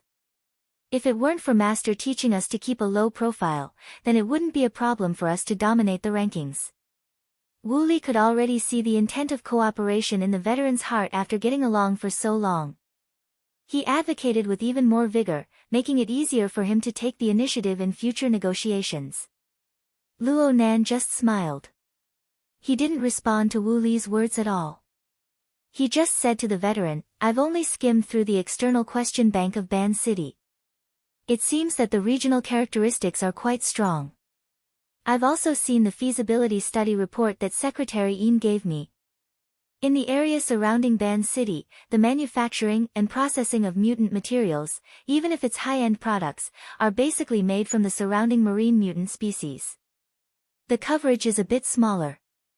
It should be due to the limitations of raw materials. It could be said that Mr. Mo is an expert." The veteran glared at Wu Li and grinned. He made a circle with his thumb and index finger. Frogs at the bottom of a well can only see the sky this big. These kids think that they're awesome just by pondering a few products. I hope you don't mind my words, Mr. Mo. Luo Nan really didn't mind. He laughed and said, "It's nothing." The veteran's words were followed by words. He also added gold to his kids, "But it's just like you said, Mr. Mo. Their fundamentals are quite solid. They're also much younger than me. They accept new things very quickly. The business in T-City actually has quite a bit of commonality." Luo Nan shook his head. "It's not like that." "Huh?" Luo Nan handed the already useless question board back to Wu Li. Wu Li received it like an idiot. Right now Luo Nan was sitting in a wheelchair. He was shorter than everyone present, but he grasped the rhythm of the entire scene. He even grasped everyone's mentality. Actually, Secretary Yin knows the best. The acquisition of a processing plant isn't necessarily a large business. The most direct goal is to serve me personally. Personally? The veteran still didn't quite understand Luo Nan's meaning. Luo Nan explained to him very patiently, "I used to lean towards theoretical research and the mental side. Even though I've learned a few things on and off in terms of design and processing, my practical ability is quite poor. If I want to produce results in a short period of time, I need a high-level technical team to help me realize some of my designs. This is the main goal of my acquisition of the processing plant." Right now, even Yin Lu was very surprised, let alone the veteran and Wu Li. She was mostly baffled as to why the boss was so sincere to the veteran and the others. Wu Li glanced at his master and did what a rash young kid should do. He opened his mouth and said, "Mr. Mo. Even though I don't work in the factory, I know that there are over 100 people in the day's factory. There are 2 production lines and the annual production value is several hundred million. There has been a steady income these past few years. If what you mean is that you want to pile everyone into the workshop and let them handle those thoughts for you. This isn't too appropriate, right?" The veteran coughed heavily. He was reprimanding his own disciple for being rude, but his ears perked up even more. The factory is a place to train people. Luo Nan wasn't angry at all. He continued to explain patiently, "The master who taught me mechanical design theory once said that designers who haven't gone to the assembly line to polish themselves can basically be viewed as defective products. I am one of them. It's just that I have self-awareness. I don't want to let this shortcoming continue to be magnified. That's why I need Master Show and the experienced technical team under you to provide support and supplement." The veteran couldn't be bothered to be polite at this time. He directly asked, "Mr. Mo, what you're saying is that you're acquiring the factory mainly for the skilled technical workers in the factory. The operation is secondary. That's a matter for professionals to handle. I believe that Secretary Yin will provide me with experienced management personnel. And you, as shareholders, will certainly have your own considerations." Luo Nan didn't pretend at all. He directly came to a conclusion, "From my perspective, it's really just a matter of paying attention to people." The veteran's heart sank. This was a situation he had never considered before. It was a direction he found very hard to accept. The reason why he jointly acquired the Days Society's processing plant was to find a temporary industry for the men, women, old, and young of the tribe. Therefore, no matter what, the processing plant must be run well. It must be continued as stably as possible. Under these circumstances, how could he find a partner who didn't have the intention to run the plant diligently? The veteran's brows furrowed tightly. Luo Nan didn't seem to notice. He continued to speak, minding his own business. According to my standards, the level you've displayed so far, including the production line and the whiteboard, are all decent. But they're not good enough. After all, I hope that the products you can bring out aren't limited to just deep diving. Therefore, if we continue to cooperate, Master Shou, your team, especially the technical personnel, will need to further broaden their horizons.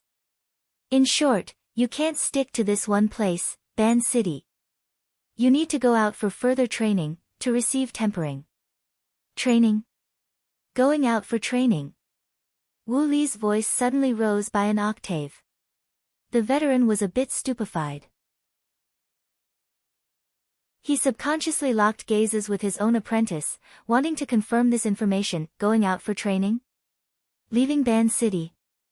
At this moment, the veteran and Wu Li could clearly hear each other's thumping heartbeats.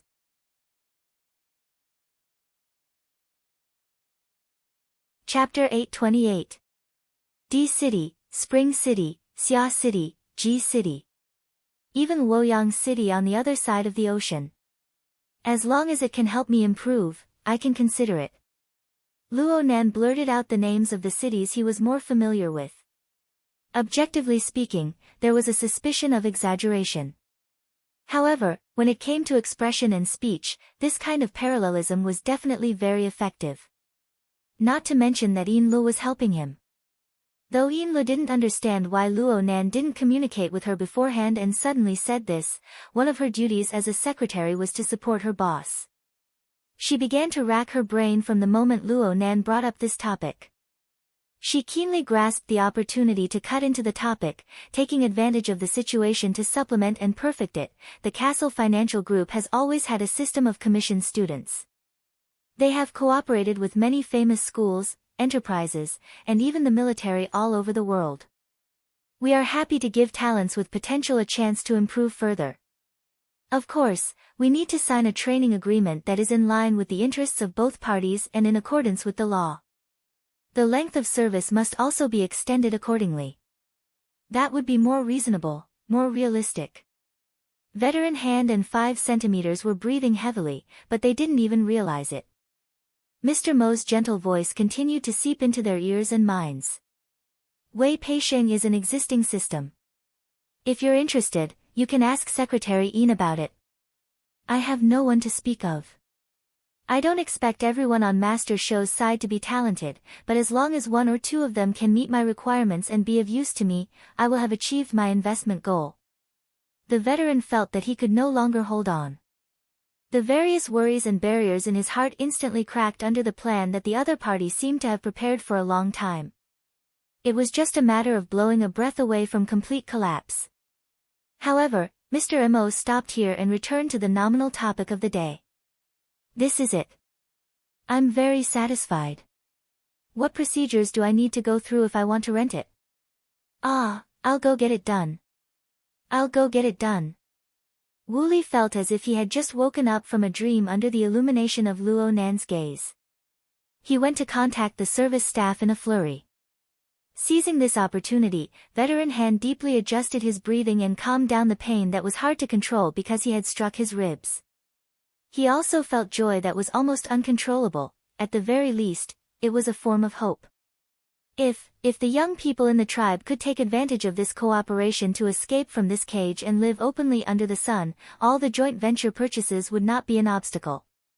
Right now, the biggest problem was the disparity between the other party's plan and their status as mutants. Mr. Mo's plan was an idealized operation based on technology. He was indeed very capable, but could he break the tacit understanding and agreement between Sakura City, LRCF, and even the major forces in the world? Or to put it more bluntly, was he willing to touch this taboo, rationally, the veteran was still pessimistic. But no matter what, the other party at least came up with a plan, giving them a glimmer of hope. The veteran could no longer remain calm. Should he talk to Mr. Mo now and tell him about the restrictions they were under? Or should he immerse himself in hope for a while longer before facing the cruel reality? While the conversation in the workshop continued, another black MPV in the trade market ended its several-hour-long cruise and returned to an independent warehouse not far from the dock. During this period of time, the originally empty warehouse had been transformed into a simple command center. The warehouse space of nearly 1,000 square meters still seemed a little empty after filling in all kinds of equipment and people, but, soon, this place will be filled up. Captain Jimmy jumped out of the car. Behind him, his subordinates were carefully unloading the most important asset in the car, Mr. Neo, who had a tube inserted into the back of his head. The direct goal of the few hours of cruise was to stimulate the memory of Neo, who had been to the trade market before, and to stir up more information from the depths of his brain. With the dual effects of brainwave interference and reading equipment, the results were remarkable. At least, Captain Jimmy was already relatively satisfied. The captive captured on the night of the 7th had exchanged almost everything in a day's time. The only pity was that this guy did not know about the latest structure of the shelter. But it didn't matter. The core council of the Soul Church in the Deep Blue World had already been destroyed. The struggles of these stray dogs did not affect the overall situation. He arrived at the intelligence analysis platform. The positions of a dozen or so important people had already been anchored here. With the help of the SCA's authority system and the existing monitoring equipment in the trade market, they were being tracked throughout the entire process. For some special people, Jimmy had even arranged for a small fry. Wei Pei Sheng and the like are already in place. The voice of Mr. Mo was clearly reproduced in the command center, causing Captain Jimmy to sneer. Veteran Shouxiong was the clearest in Neo's memory, and it seemed that he was also one of the most important contacts. Of course, he had to be given special treatment, and the two investors from the Blood Flame Order were also put under surveillance. The movements of the group of 4 over the past 2 hours were all displayed on the 3D map of the trade market. Their every move was also immediately reproduced under the care of specially arranged monitoring and imaging equipment. Captain Jimmy swept his gaze over the slightly blurry and fake restored image, and turned to the middle-aged man in a suit beside him. Minister O'Hara, I remember that Shouxiong and the others are restricted personnel. Can the SCA confirm this? Minister O'Hara grinned and tried his best to maintain a professional attitude. Yes, we've marked it very clearly. Shouxiong and the other members of the Hengduan 7 have social rights limited to a radius of 300 kilometers with the trade market as the center, and there are other restrictions in the city. Then, the so-called Wei Pei Sheng is just a glib talker. Minister O'Hara answered without hesitation. Of course, although their relocation to Ban City is a social security action of the Star Alliance Committee, they are also restricted by the regulations of special groups, and they have signed an official agreement. If they violate the regulations and the agreement, they must pay the full cost of the treatment and infection suppression over the years, as well as pay a hefty penalty fee. Captain Jimmy touched the stubble on the top of his head and sneered. Ignoring this kind of problem, the first thing he says is Wei Pei and training. This Mr. Mo is also a person who speaks irresponsibly. Have you found any information on him? The intelligence officer raised his hand. We're currently contacting T-City, there's no need. We can't find this person in the SCA's database, so it's definitely a fake identity. But with Yin Lu, the deputy priestess, endorsing him, his position in the Blood Flame Order must be impressive. Maybe he's a spy arranged by Mrs. Halder. Forget it, it's about time. Let's close the net. Huh. As for the evidence. There are so many people. We can clean them up with a little trick. Are we really going to treat this as a police case? Minister O'Hara, who worked in the SCA in Ban City and was a senior civil servant, pretended not to hear anything. However, his deputy next to him was a little worried. Now? Isn't it a little early? Also, capturing a few hundred people is too big of a movement. Without the cooperation of the local military and police, we can't do it. That's why we have to act during the day. Most of them are on the production line, so it's easier to catch them than at night. As for cooperation, of course we have to cooperate. Lord Dayuan, I'm counting on you. Minister O'Hara failed to pretend to be deaf. His face was stiff, and he forced a smile. The illegal order is a cancer, and we can work hard to get rid of it as soon as possible. We are very willing to cooperate, but Captain Jimmy, in the information you provided, it was also mentioned that the peaceful trade market is in a special area in Ban City.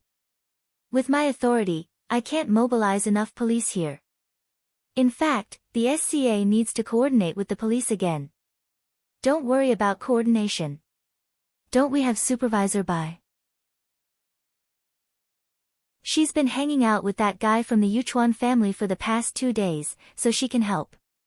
Captain Jimmy grinned, revealing a mouthful of white teeth. Pack up all the information we've collected and send it over. If there are any problems that need to be solved, tell her and ask for instructions from her. I heard that at the end of last year, because she didn't take a vacation, her performance was deducted completely. If she wants to turn things around this year, she'll definitely be more proactive than us. As he spoke, the intelligence officer in charge of organizing the data had already obeyed his order and sent out the corresponding information. Captain Jimmy smiled in satisfaction and temporarily left the intelligence analysis platform. As he walked, he cracked his neck, and the joints of his neck bones creaked. There was also the sound of special metal being stretched, and only he could feel the subtle vibrations. He wasn't worried about any big movements. The dynamo core had already been updated to the 7th generation, and it had pushed him to complete a complete transformation. He was the first batch of Deep Blue Walkers to complete this kind of change. Even Tian Bang, who had made a name for himself last year and was known as the #1 person below the extraordinaries, had only just begun testing the 6th generation of products. Thanks to Professor Luo, if it wasn't for his cage theory, the experimental reality wouldn't have been able to complete the new generation of products so quickly. Right now, he couldn't wait to test it out in real combat. Even though he might not even need to do anything against this motley crew. From the warehouse, he could vaguely see the upper deck of the luxurious yacht from the distant pier. Investors of the Blood Flame Order. It would be fine if they were tactful, but if they were stubborn enough to get involved, he didn't mind using this order, which was going downhill, as a sacrificial target. Captain, Supervisor Bai's orders. Captain Jimmy snapped his fingers. Okay, get ready. Captain. The intelligence officer's voice was somewhat hoarse. Wait a moment, Supervisor Bai has refused to authorize us. Captain Jimmy suddenly turned around. What kind of joke is this?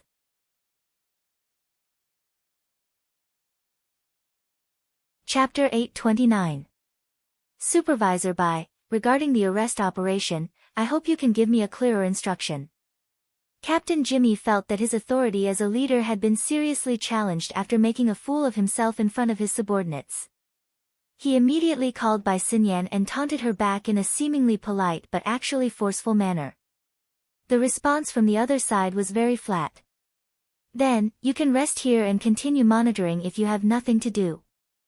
The only thing you are not allowed to do is make any arrests. Do you understand? What was with this unusually arrogant attitude?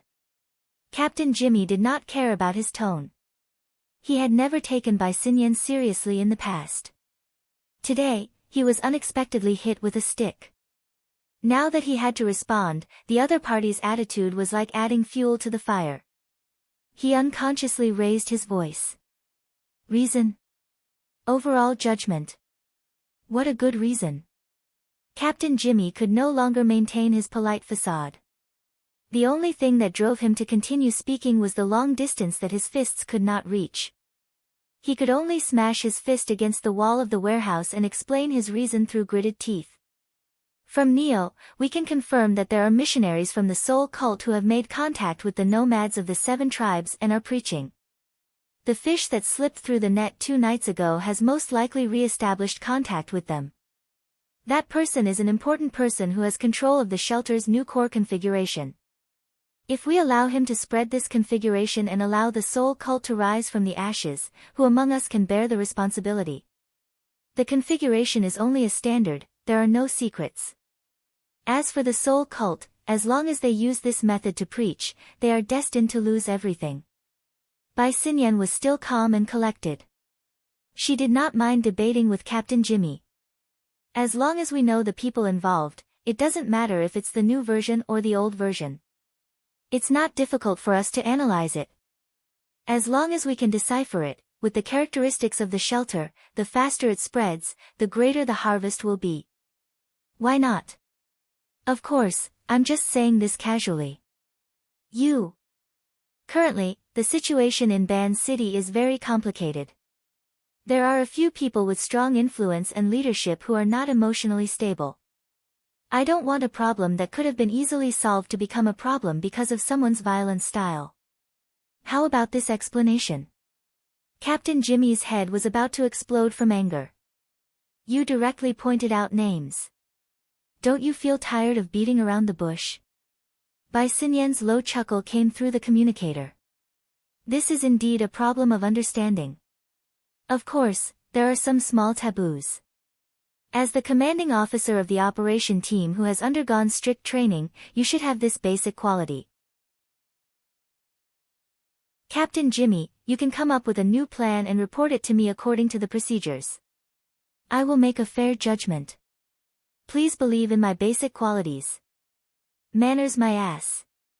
The true god of the Amaterasu cult is a big shot, but does he need you to flatter him in such a roundabout way?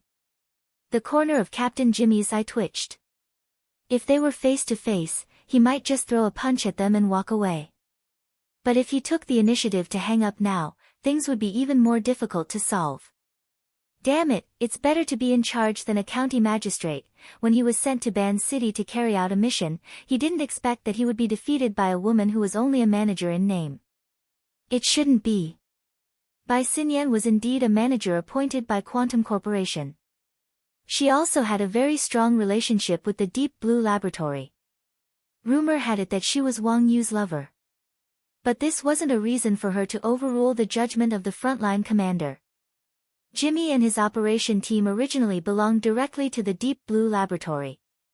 But when they were experimenting with the 7th generation Dynamo Core, their affiliation was transferred to the Apocalypse Laboratory. Between the two labs in Deep Blue World, no matter how one looked at it, Apocalypse had the upper hand over Deep Blue. Even if Captain Jimmy was just a new subordinate with a shallow foundation, there was no need for him to suffer by Xinyan's vexation. After a momentary clash of thoughts, one side gained the absolute upper hand. Captain Jimmy gritted his teeth. I will stand by my position and judgment on this matter. I will also report it to the laboratory. When the time comes, I will ask Manager Bai to communicate with Manager Yen. Who? That light and even disdainful tone clearly had nothing to do with the question. Captain Jimmy choked and couldn't speak anymore. If he said anything more, he would only be humiliating himself. Not only that, but his superior and backer would also be implicated. The terrible atmosphere of the call finally collapsed, and Captain Jimmy almost crushed his communicator. With a gloomy face, he paced around the corner of the warehouse a few times. Several times, he wanted to make a long-distance call, but in the end, he didn't choose such a lowly way to complain. In the end, he chose to use the form of a short message. After considering a few words that could barely be considered objective, he described the situation here and sent it to the other side.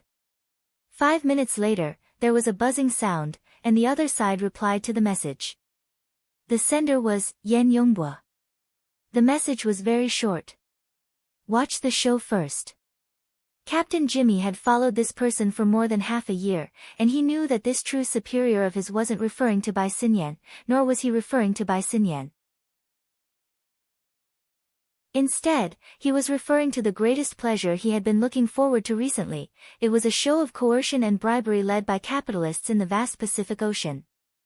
So far, the stage had not even been moved yet. With the attitude of the superiors on both sides, what else could Captain Jimmy do? He wanted to curse, but he forcefully pushed his emotions back down into his stomach under the gazes of the people around him.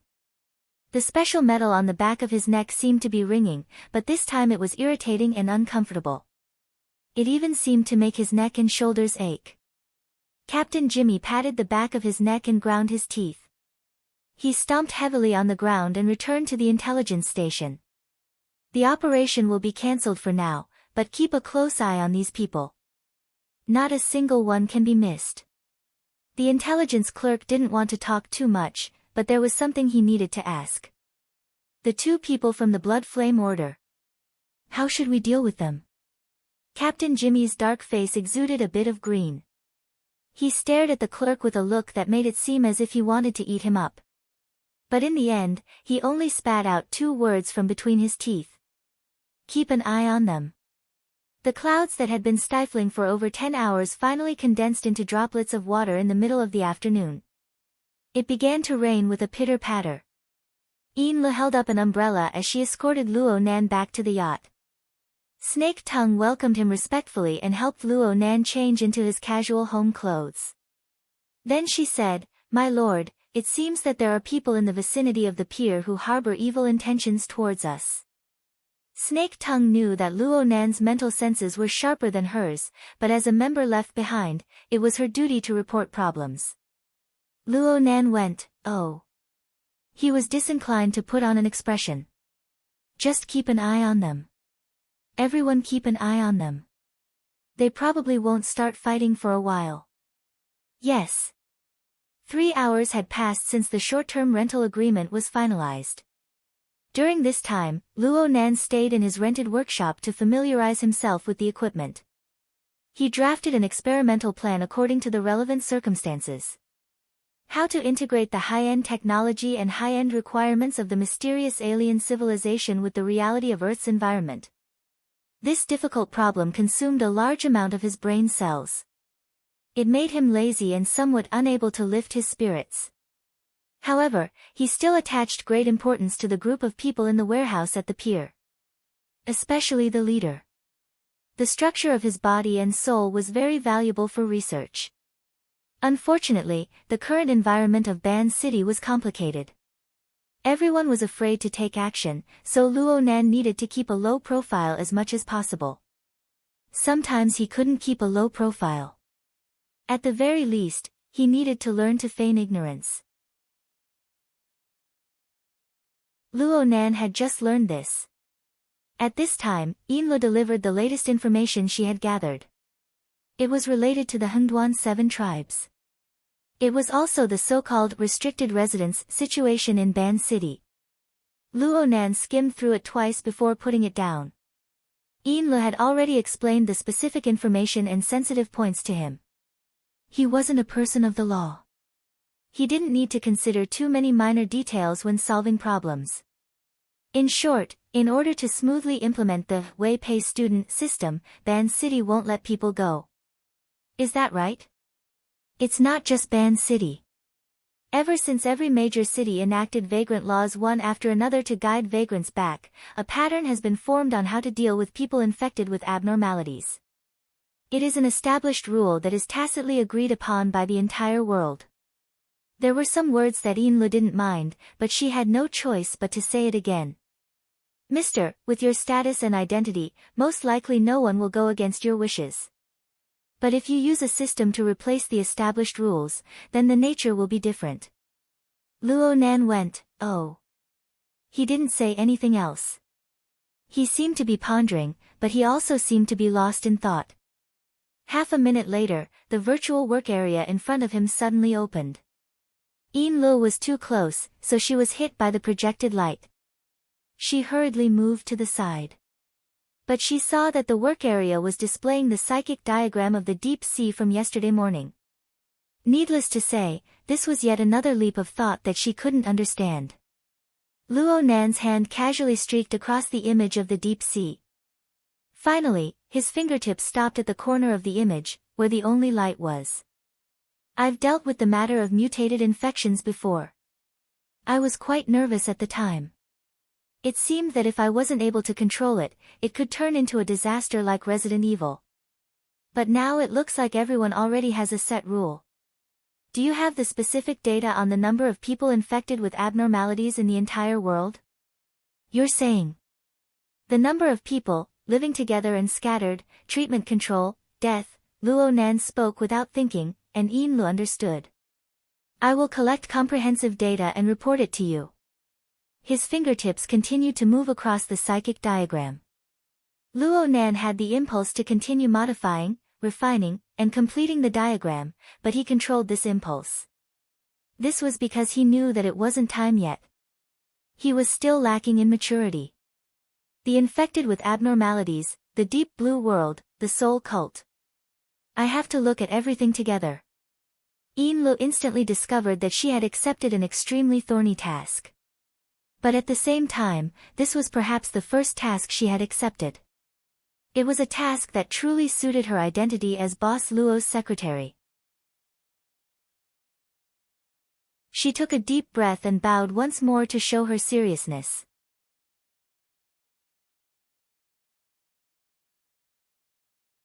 Chapter 830. My memories of that time have always been blurry, and I have been brooding over it. Back then, that experience was like a divine revelation. It was an easy harvest.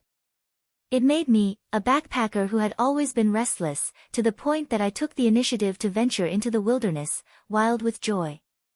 As time passed and my understanding of the divine revelation deepened, it easily became a burden.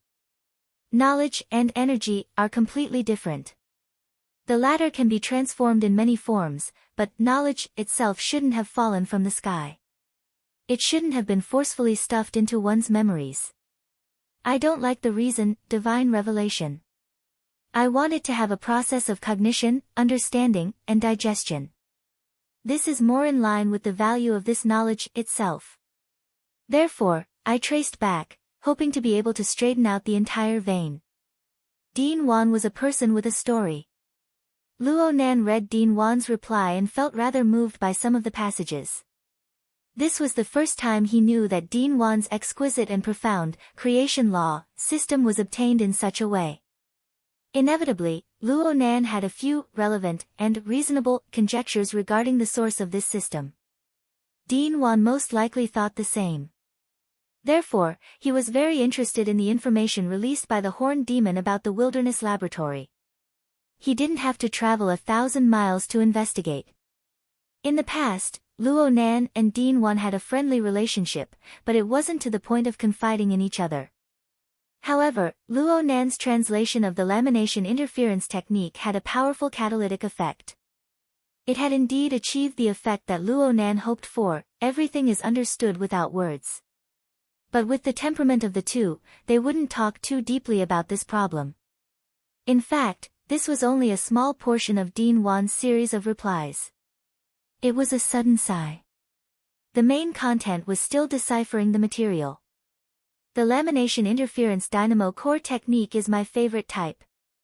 There aren't many mechanics, and there are few assumptions. It is established on the basis of sufficient observation and material collection. It excavates the existing laws of the world, as well as positive interactions with humans. Show them and use them. The world is material in the end. Its ultimate form of expression is material. It requires material products to serve as proof. The author of the article has shown us the exquisite transformation from one material form to another material form. There are many illusions in the world that confuse the senses, but this is not one of them. This is a flow process that changes at will. Every link can stand up to scrutiny, showing the absolute beauty of the eternal change of the material world. When people were awed by this beauty, the author had achieved his goal. The biggest limitation of using this technology comes from ourselves.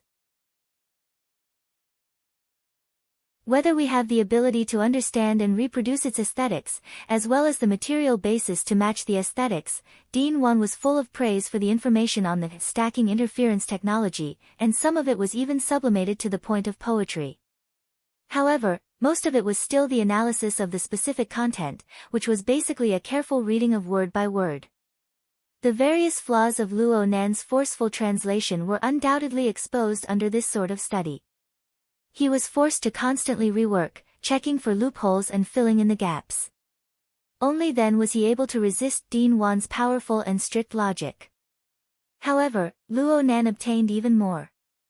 A lot of experience, calculations, and speculations were no longer limited to the lamination interference technology itself, but included the reflection of Director Wan's entire knowledge structure. All of this was presented in front of them through the text, graphics, and even the content of the demonstration sent back by President Wan. It was impossible for all of this to be transmitted all at once. In fact, this was already the 6th wave of feedback that Luo Nan had received. It was a vast book of over 100,000 words, but it was only a cursory reading of the entire material and a small part of it. With Dean Wan's help, Luo Nan was able to read very thoroughly, even though he had only read a small portion of the material. He had basically grasped the core concept of this material. The intricate structure design had been deciphered almost perfectly. Only the most important part, as well as the most important part, was the processing, both the material and Dean Wan liked to call it the creation stage. It was here that he encountered the same old problem as before. The processing environment and requirements of the mysterious extraterrestrial civilization were far superior. The disparity with the simple and crude conditions of Earth formed a barrier that was hard to surmount for a time. In the past, Luo Nan could only completely rely on the virtual brain system when he encountered this sort of thing. He followed the calculations of its intelligence to reduce, and reduce again until he could bear it. The exoskeleton laid with the electromagnetic muscle membrane structure was the product of this subtraction, and it was also the final plan that could only be realized after the God-binding hoop and the biological reactor were two hard goods. But this time, neither Luo Nan nor Dean Wan had any intentions of compromising. They didn't consider creating a high-end psychic core product in a short amount of time, but they didn't want to make do with it. They just researched and pondered bit by bit, starting from the core concept that was already relatively clear. They first did subtraction, then they did addition. They saw if they could find a winding and complicated path that would allow them to bypass this obstacle in the end. We need to start from configuration design. The greater the material conditions, the greater the changes in configuration design. The lamination interference technology is a mature plan. Even though there are restrictions here and there, it is already close to being a public product. We can basically confirm that it can be used by the majority of people at the corresponding level. But we don't need to consider this situation. First, we can make a private version that meets certain conditions. Perhaps this will be closer to the author's original design. This was Dean Wan's train of thought. It was indeed very reasonable. Then the core responsibility of changing the design was pressed onto Luo Nan's shoulders. This wasn't cheating. Dean Wan believed that Luo Nan's level of configuration design was far above his own. Luo Nan was the best and most suitable choice in the world.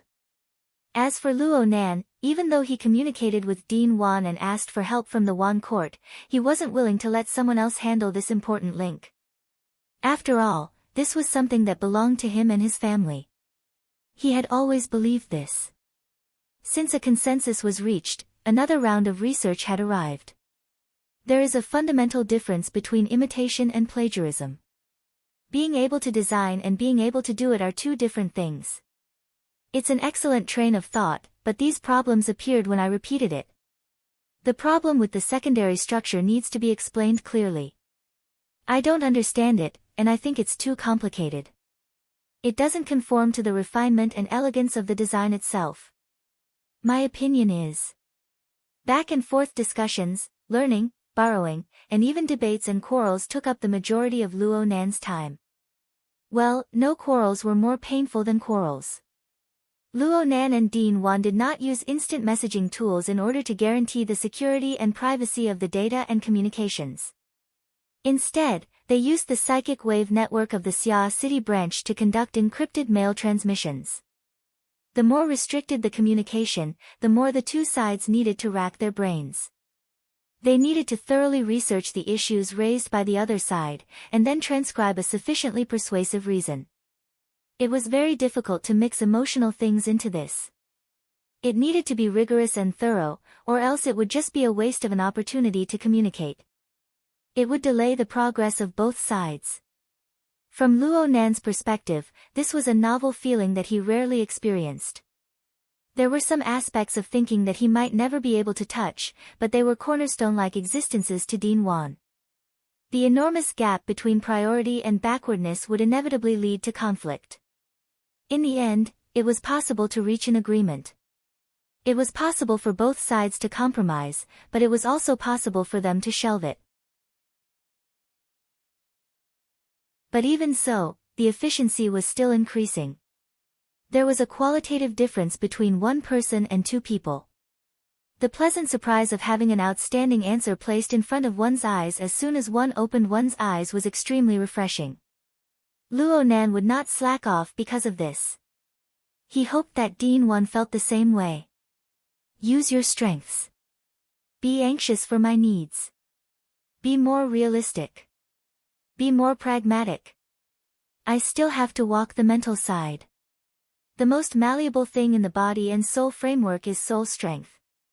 Dean Wan's brain was a lump of wood. It seems that I can do a bit of work with the structure of space and time. This kind of structure is very ambiguous in the virtual brain system. It is considered to be on the material side, but there is also a core of the mental side. Combining the strengths of the two is a bit interesting.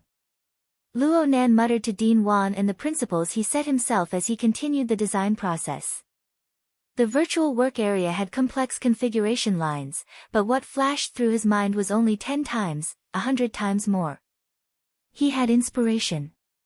He just persevered in searching for the most suitable one. This was the image of Mr. Mo that veteran saw when he came in. There was no greeting. Perhaps Mr. Mo didn't discover his arrival at all. Or perhaps Mr. Mo didn't have any intention of diverting his attention.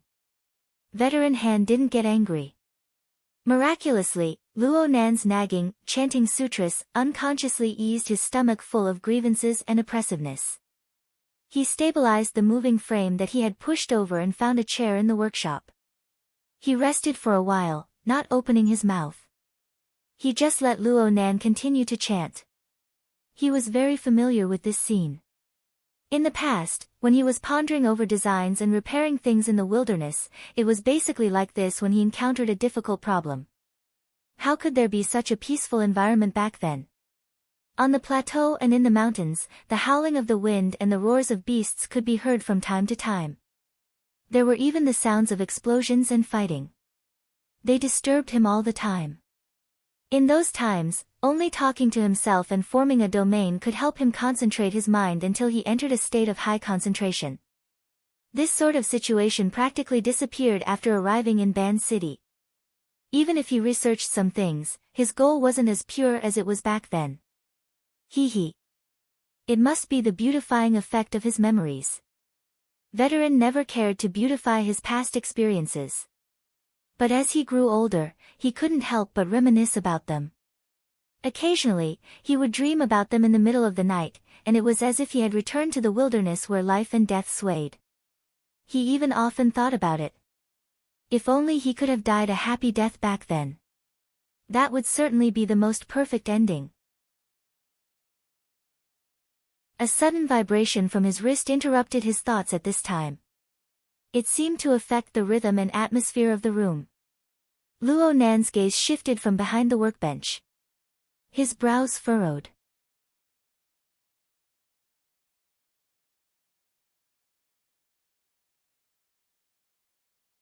Following the wax that covered the surface, the rough skeleton was completely set on fire. The flames started from underneath the wax, and the bones sizzled as they burned, as if they could crack and be destroyed at any time. If the processing of the materials was not up to standard, it could really be destroyed. The veteran stared at him. Mr. Mo had done this several times before, and each time, he would pay the full amount of the materials. Because of this, the rework made him lose face. This time, it could also be the beginning of another rework. In fact, the veteran could see from the first time that with Mr. Mo's high standards, his current apprentices could not keep up with the pace, so he had to do it himself. In total, he had been tossing and turning for almost 50 hours. It was hard to say what the result would be. The veteran had not encountered such an unconfident job for many years. Fortunately, this time, even when the flames were extinguished and the wax on the surface burned through, the bones were still intact, but they had obviously shrunk a little. There was still a layer of blood coming out of the bones. It was like the state when they were just killed and peeled off. There was still the smell of blood that had not cooled off. Mr. Emo stretched out his hands, grabbed one of the slender bones, and pulled it with force. The bones were like elastic rods. After bending, they naturally bounced back. But immediately after, Mr. Emo used the same action, and the bones turned into metal-like materials. They twisted and changed shape, twisting into an irregular strange circle. Left there, the other bones also twisted. Finally, with a flick of Mr. Mo's finger, all the bones recovered their elasticity. They buzzed and bounced back to their original state. The veteran's eyebrows twitched as he watched. After the bones went through a few rounds of processing, the elasticity and plasticity could reach this contradictory and unified state at any time. It was already very similar to some cutting-edge military rare alloys. The most important thing was that it still preserved the special activity of the mutated bones. There was a lot of research that could be done here. It was just that the strength and lifespan were unknown. After decades of accumulation and the recent hot catalysis of the deep blue walkers, the technology of the exoskeleton armor was already very mature. Although it was only a rough mold, the veteran could still see that some of the design ideas that Mr. Emo requested were mimicry transformations, which belonged to the field that he was most proficient in. The veteran really wanted to delve deeper into it, but the mundane tasks around him made him irritated. He looked at the pure and focused Mr. Emo, who was focused on examining the bones, and unconsciously sighed. "It's okay. Don't worry too much." "Oh, huh." Mr. Emo was still examining the various indicators of the bones. He didn't turn around, but his words seemed to be exceptionally comforting. The Amaterasu cult released a silent fart and digested it in their crotch. Right now, all parties in Ban City are a little confused. It's normal for the Great Zay cult to have a change of heart. Ah, is that so? The veteran was really a little confused when he was suddenly brought up to the level of the Amaterasu cult. Speaking of which, this was the first time that Mr. Emo took the initiative to talk to him about the current situation. All of a sudden, it was so high-end that it made him a little embarrassed. So it's useless to worry. It's better to concentrate on the matter at hand. Mr. Emo obviously used the logic of a technician. This couldn't be considered comforting, but the veteran just liked this. His old and hot-tempered temper that had been honed for decades was exposed at this moment. He didn't want Mr. Emo to look down on him, so he temporarily threw away all the worries in his heart and rolled up his sleeves. "What am I worried about? I'll worry for whoever gives me money. Is there anything that needs to be adjusted? I've seen a few connecting parts, and they seem to be very crude when they were designed." The veteran rubbed his palms together and stepped forward. Whether he had really thought it through, or just mustered up a moment of anger, in short, he had returned to his previous unscrupulous state. He discussed in front of the skeleton and adjusted it, but he didn't know that Mr. Emo, who had become silent again, was paying attention to his mood, body, and even the various slight changes in his aura and magnetic field. In a way that was very difficult for him to understand.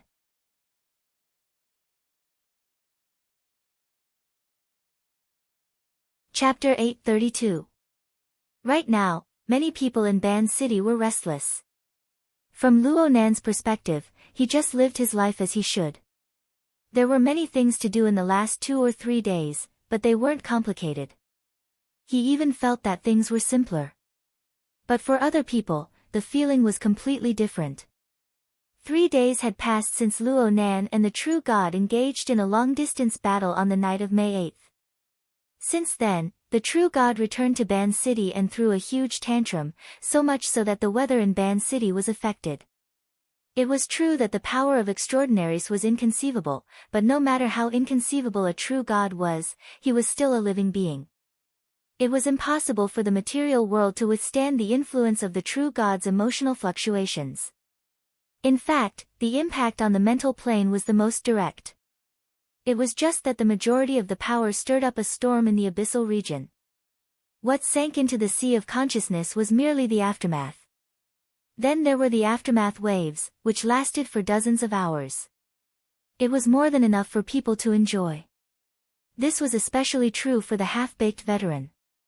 His bubble cage in the sea of consciousness was sturdier than that of an ordinary person, but it couldn't compare to that of a truly powerful person.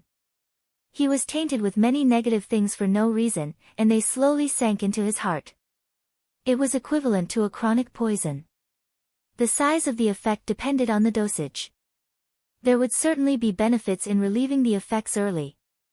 This was the result of Luo Nan's observations, but it was only a small part of the overall conclusion. Luo Nan could use some small tricks to help the veteran resolve the effects, but it was not easy to accomplish on a broader and deeper level. For example, old injuries, mutant infections, and the natural process of aging. If the veteran were to be the center, then everything would be filled with imbalances and incongruities. This old man, who had abundant experiences in the first half of his life, would gradually lose the opportunity to adjust the balance. He would endlessly consume his life force, and he would walk toward his predestined end. People still had to go through a considerable stage to experience it with their senses. But in terms of pure calculation, the feeling of seeing the answer with a glance was not too comfortable. Putting himself in Luo Nan's shoes and experiencing it on this basis, the feeling was even more difficult to describe. But Luo Nan still wanted to study. He didn't just study the veteran. He also studied the various people around him. In the end, he transformed the results of his observations into his own body, forming a conclusion. The conclusion came from him, spread to others, and returned to him. Thus, a complete chain of standards, observations, and corrections was formed. As for the standards of observation, Luo Nan had long since grasped the basic principles of matching the structure of body and soul. He had used his mother's coupling theory in conjunction with Gym Master Xiu's 9 orifices 6 roots technique to gradually fumble his way out. Luo Nan possessed an extremely strong personal style. Now that he had combined it with the concept of extraterrestrial civilization described by the lamination interference technology and verified it with each other, regardless of whether it was compatible or not, it was still an experience. He set his sights higher and gradually formed an ideal outline. He used this standard to examine himself and the physical and spiritual framework of the people around him. There was no doubt that most of them, including him, were defective goods. This won't work. As expected, I still have to invest elsewhere. What? Old Han thought that Mr. Mo was talking to him, so he turned around. Luo Nan shook his head. He just said, there's no need to change the basic design. Can you handle the fine-tuning of the details now? Of course, the rent for this workshop is high, but the equipment is complete. There was no need to return to the factory. It would only take half an hour at most. However, I need your cooperation. Oh. Old Hand emptied his mind when it came to the field of expertise. His voice was raised by half a pitch. This toy is rough, but it's still an exoskeleton. It's also custom-made.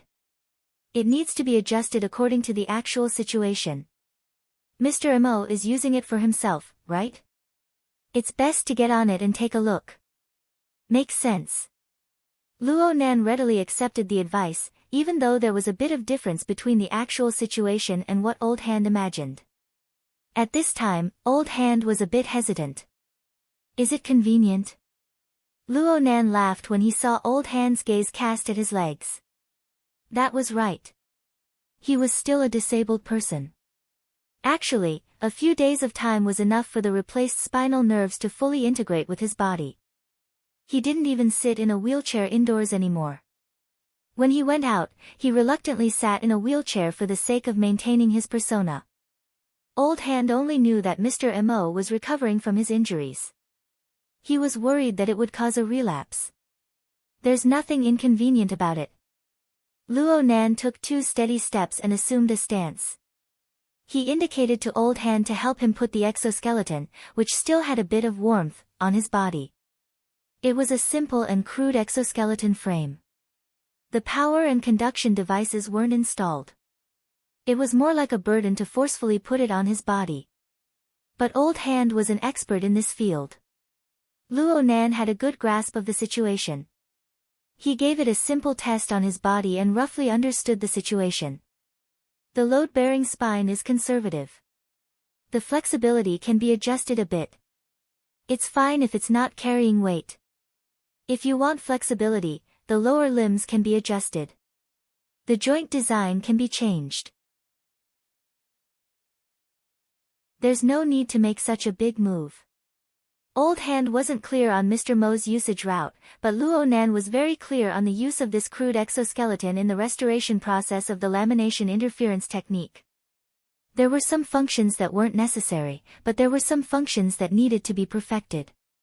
He issued an order to the Windows system within the external neuron, changing the projection mode from a design perspective to an experiential perspective. The virtual work area behind the workbench disappeared. Then the radiance of the projection sprinkled down on an area of several square meters with Luo Nan at the center. The radiance completely covered him, merging him with the projection area as one.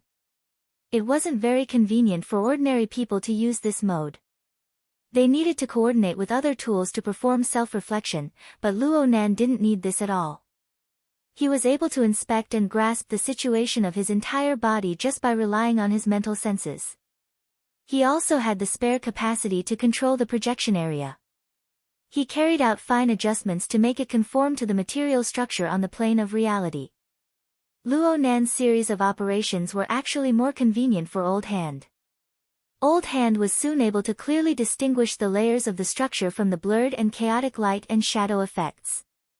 It was as if he had received a specialized demonstration.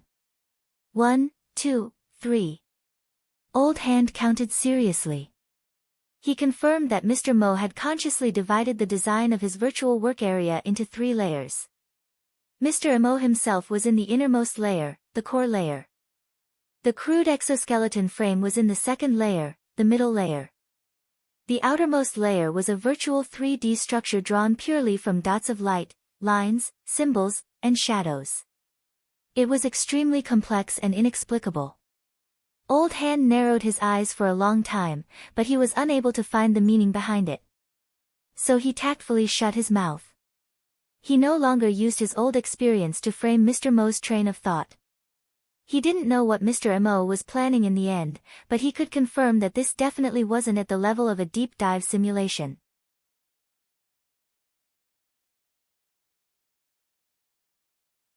Chapter 833. This must be the big shots from the inner world. I can't compete with them. I can't compete with them.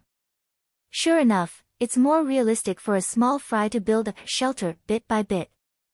Compared to the capriciousness of the great swamp church, Veteran had a stronger resistance to the bizarre scene in front of him. After a slight fluctuation in his heart, he regained his balance. He looked at the exquisite structure that Mr. Mo had planned purely with an attitude of appreciation and knowledge.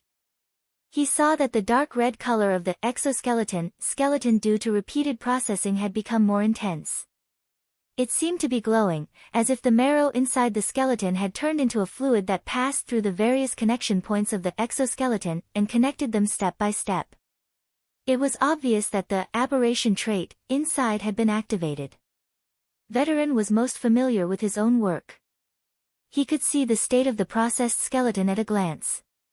While processing, the activity of the aberration trait was retained. This was the core of this set of technology, and it was also the most valuable part. Generally speaking, this reserved aberration trait existed as a stimulant. It stimulated the user's potential for a short period of time and exploded with extraordinary power. Then, the user would have to bear the corresponding risks. That minor brother of the Soul Church had half died because of this. However, the aberration trait usually took effect through infiltration and infection of flesh and blood. There was not much meaning in simply activating it. Mr. Mo, on the other hand, seemed to be using it as some kind of fuel. As for the first fire that ignited it, Mr. Mo's deeply controlled and rhythmic breathing, as well as the somewhat inflated outline of his body, formed an obvious causal relationship with it. Veteran judged that Mr. Mo had activated his physical strength, giving the skeleton a driving force, causing the aberration trait inside to ignite. It circulated and changed in the specially designed structure before being output to the outer layer. The inner layer, the middle layer, followed by the outer layer. The illusory light and shadow symbols that were presented by the projection function seemed to have become a substantial existence. The energy that was transmitted from the inner and middle layers was injected into it. It flowed endlessly along the planned structure and gradually dispersed in an orderly manner, causing the three-dimensional projection structure of the outermost layer to become more and more complex. Veteran's vision was a little blurred. He unconsciously blinked, and when his pupils focused again, the scene in front of him became even more absurd. The complex projection symbols and structure at the outermost layer gradually became blurred. To be more precise, what was blurred was the boundary between them and the surrounding space.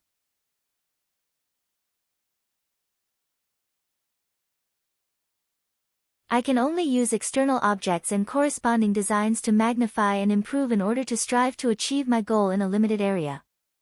Master show, the exoskeleton you made basically meets my requirements, but there must be some minor adjustments in the design and craftsmanship.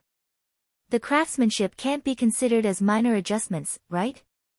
Veteran finally calmed down and talked about the matter as it stood, but for some reason, he felt a little diffident. The strength that Mr. Mo displayed far exceeded the upper limit of his estimation.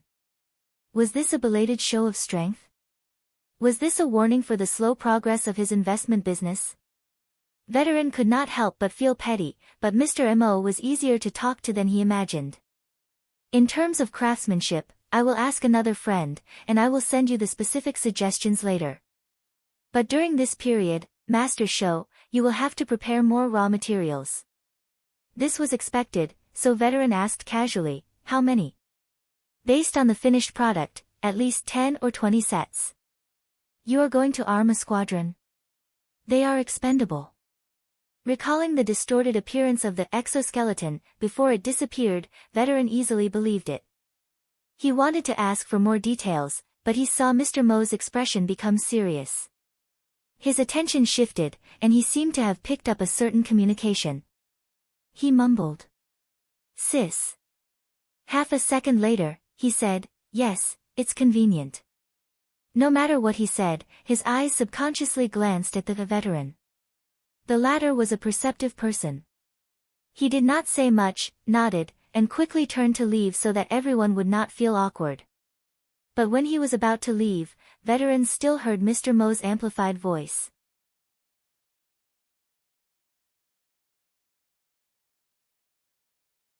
Chapter 834.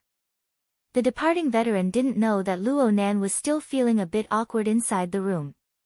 He had been floating outside for over 10 days since he left Xia City. Not many days had passed, but he had experienced many things. He felt as if a lifetime had passed when he suddenly received He Yuan's call. The reason why he felt this way was because He Yuan hadn't taken the initiative to contact him during this time. Actually, Luo Nan's personal wristband, hexear, and other electronic communication devices were all placed in the underground laboratory of gear on the North Bank. He could only sense and remotely control them through the external neuron and the soul cloak. In this way, even if he were to call someone, his location could only be set at Xia City. Of course, ever since he rode the Devil Ray to fly, this little trick was revealed. The general meaning was, I'm not in Xia City, yes, but I won't say where I am. He Yuan didn't contact him under these circumstances. This reflected her respect for Luo Nan's actions and choices. Naturally, she had her reasons for contacting him again. He Yuan's voice was calm. She didn't have any complaints, nor did she make any gestures of concern. It was as if they met every day and were having a daily conversation. Bai Xinyan left Ban City half an hour ago. She called me on the flight. Luo Nan grinned as he accepted He Yuan's calm and collected good intentions. He also acted calm, she's already left. The conversation was simple, but there were many unspoken words. Bai Xinyan knew that Luo Nan was in Ban City, and she informed He Yuan. Perhaps she wanted to give Luo Nan another warning through He Yuan. But from Luo Nan's perspective, there was no point in hiding things at this point. He naturally treated He Yuan as someone in the know. That woman really does have a talent for snitching. Did she also leak information to the Amaterasu order? As far as I know, not yet. Really? This person's position is quite mysterious. He Yuan explained softly. Even though Bai Xinyan holds a position in Quantum Corporation, her role is similar to that of a shareholder representative. Compared to Quantum Corporation, she is quite detached. But many times, her words and actions aren't the embodiment of her own will. Then, kindness or malice? Which is her will? Luo Nan chuckled twice. Who's the shareholder behind her? Wang Yu? Deep Blue Laboratory? Apocalypse Laboratory? Or could it be Li Wei, the demon from beyond? Luo Nan didn't say the last sentence, but his opinion of Bai Xinyan hadn't lessened in the slightest. Someone who doesn't have a fixed standpoint, or someone who can't see through a standpoint, can only be more dangerous. Plus, she's always playing with this sort of thing. It's mostly due to her own vile interests. Humph. Sooner or later, she'll get out of it. He Yuan didn't need to clear Bai Xinyan's name. She just listened quietly.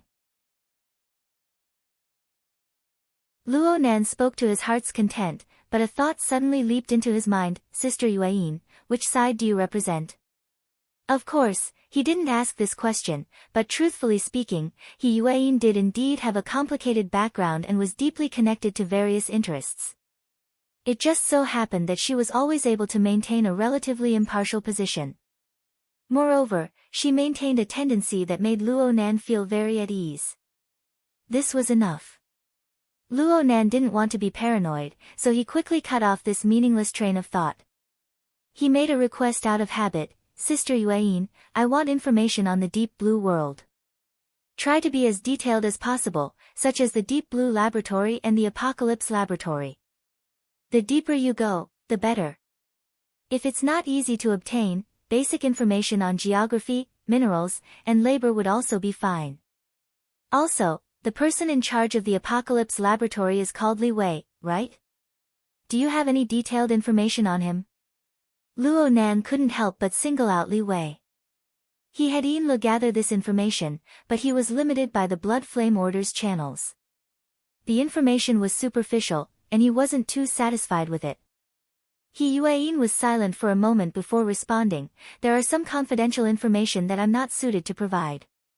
However, I will transmit some basic information and the corresponding catalog of information.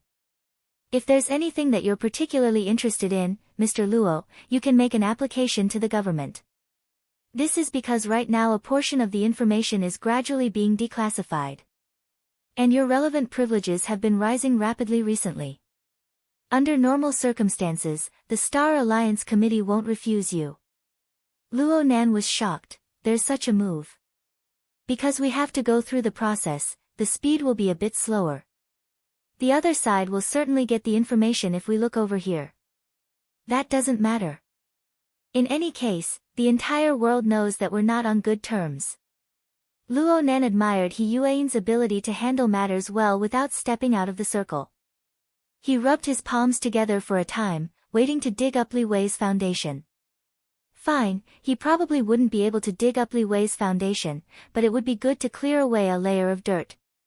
He Yuan asked him something at this time. How will Mr. Luo go to the Jadeite light auction? The Devil Ray isn't a good means of transportation. Luo Nan was stunned for a moment, then he laughed. Sister Yuan, you're joking with me too.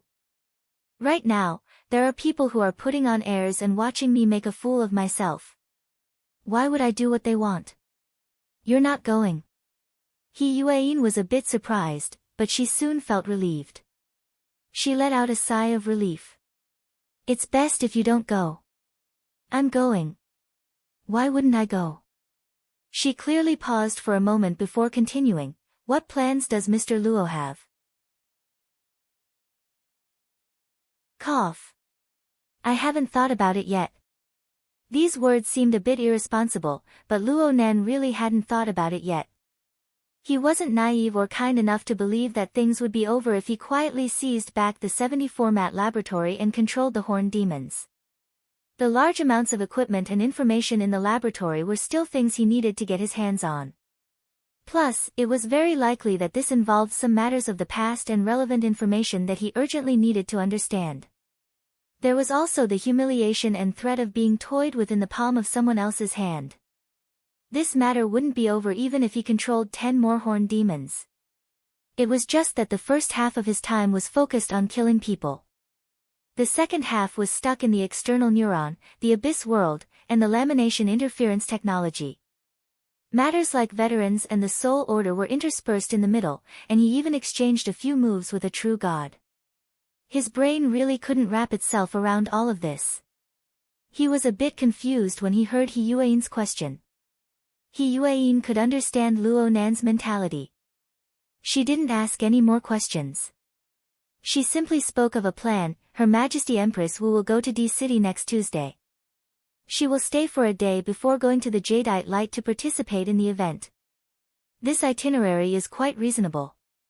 Her private flying shuttle will stop for an hour in the sea outside of Ban City. The coordinates are. If Mr. Luo is nearby, you can go meet up with Her Majesty Empress Wu. Luo Nan was a bit surprised. Her Majesty Empress Wu is participating as well.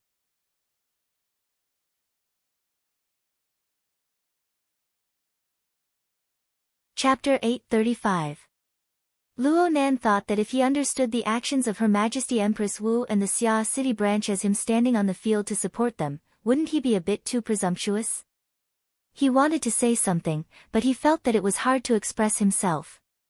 In the end, he just responded, I really can't decide on my side for now. He Yuan wasn't surprised at all. It doesn't matter. Just let me know before 9 o'clock in the morning. Luo Nan let out a breath. Thank you, Sister Yuan. Also thank Her Majesty Empress Wu, President Ouyang, and the others on my behalf. Luo Nan asked He Yuan about the recent situation in Xia City, then he ended the call. Then he sighed. The most willful time seemed to have passed. He needed to collect his thoughts. He couldn't be as unpredictable as Bai Xinyan. Speaking of which, that woman was clearly very smart. Why did she jump around so happily when it came to offending him? Oh, wait a moment. If this woman left. It didn't seem to be that simple. Luo Nan suddenly thought of something. He walked to the door and opened it. Sure enough, he saw Old Hand on the phone in the corridor outside. He was arranging the gathering of raw materials for the exoskeleton. Old Hand quickly hung up the phone when he saw Luo Nan open the door. He walked over and asked, Mr. Mo, do you have any other orders? Luo Nan thought for a moment and said, Master Shou, you guys will have to work a bit harder during this period of time. Do the preparatory work well. Once the final technological process is confirmed, we need to see the finished product as soon as possible. Of course. Also. Luo Nan felt that it wasn't too appropriate halfway through his words. He forcefully swallowed the latter half of his words back down. Old Hand misunderstood his meaning. He patted his chest and said, our group of people is absolutely trustworthy when it comes to scheduling orders and working deadlines. We won't be disturbed by other things. I've always told the children that back in the wilderness, they needed to finish the work in their hands first even if they were to be stabbed outside. I've beaten them out of it long ago. Besides, Secretary Ian has helped us quite a bit these past 2 days. As long as Mr. Mo's conditions don't change, we'll just be wasting time with the Great Zay Order. We have several hundred people on our side.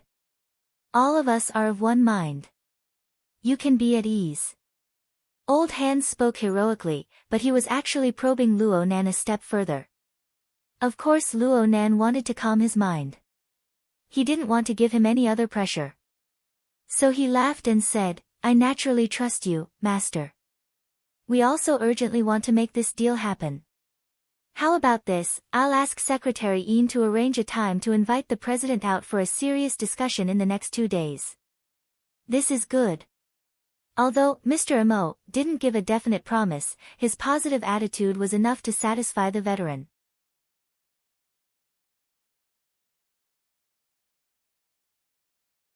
Apart from being slightly slower, there were almost no shortcomings.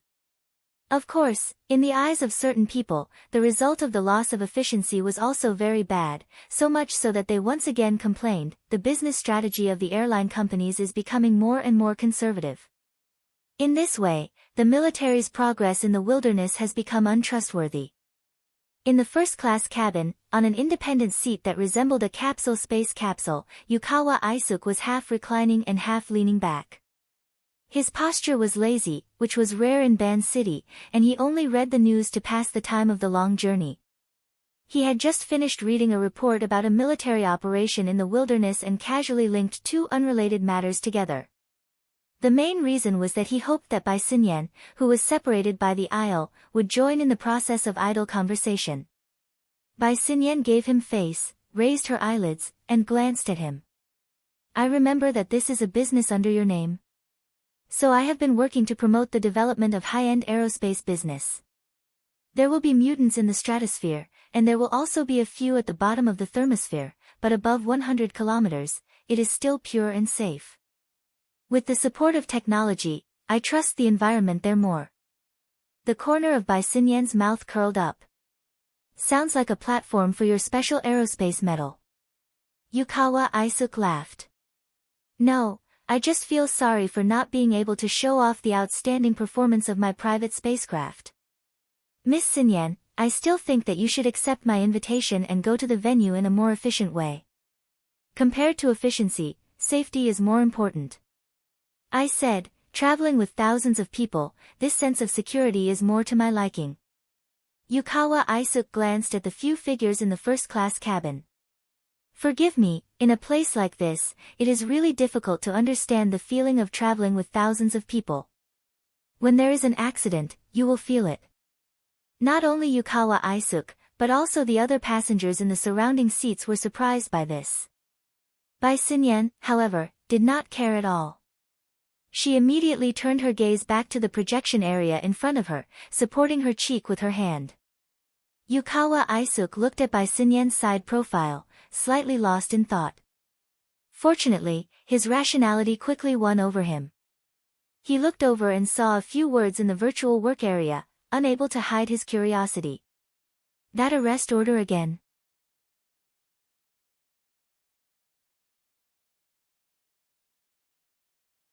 Chapter 836.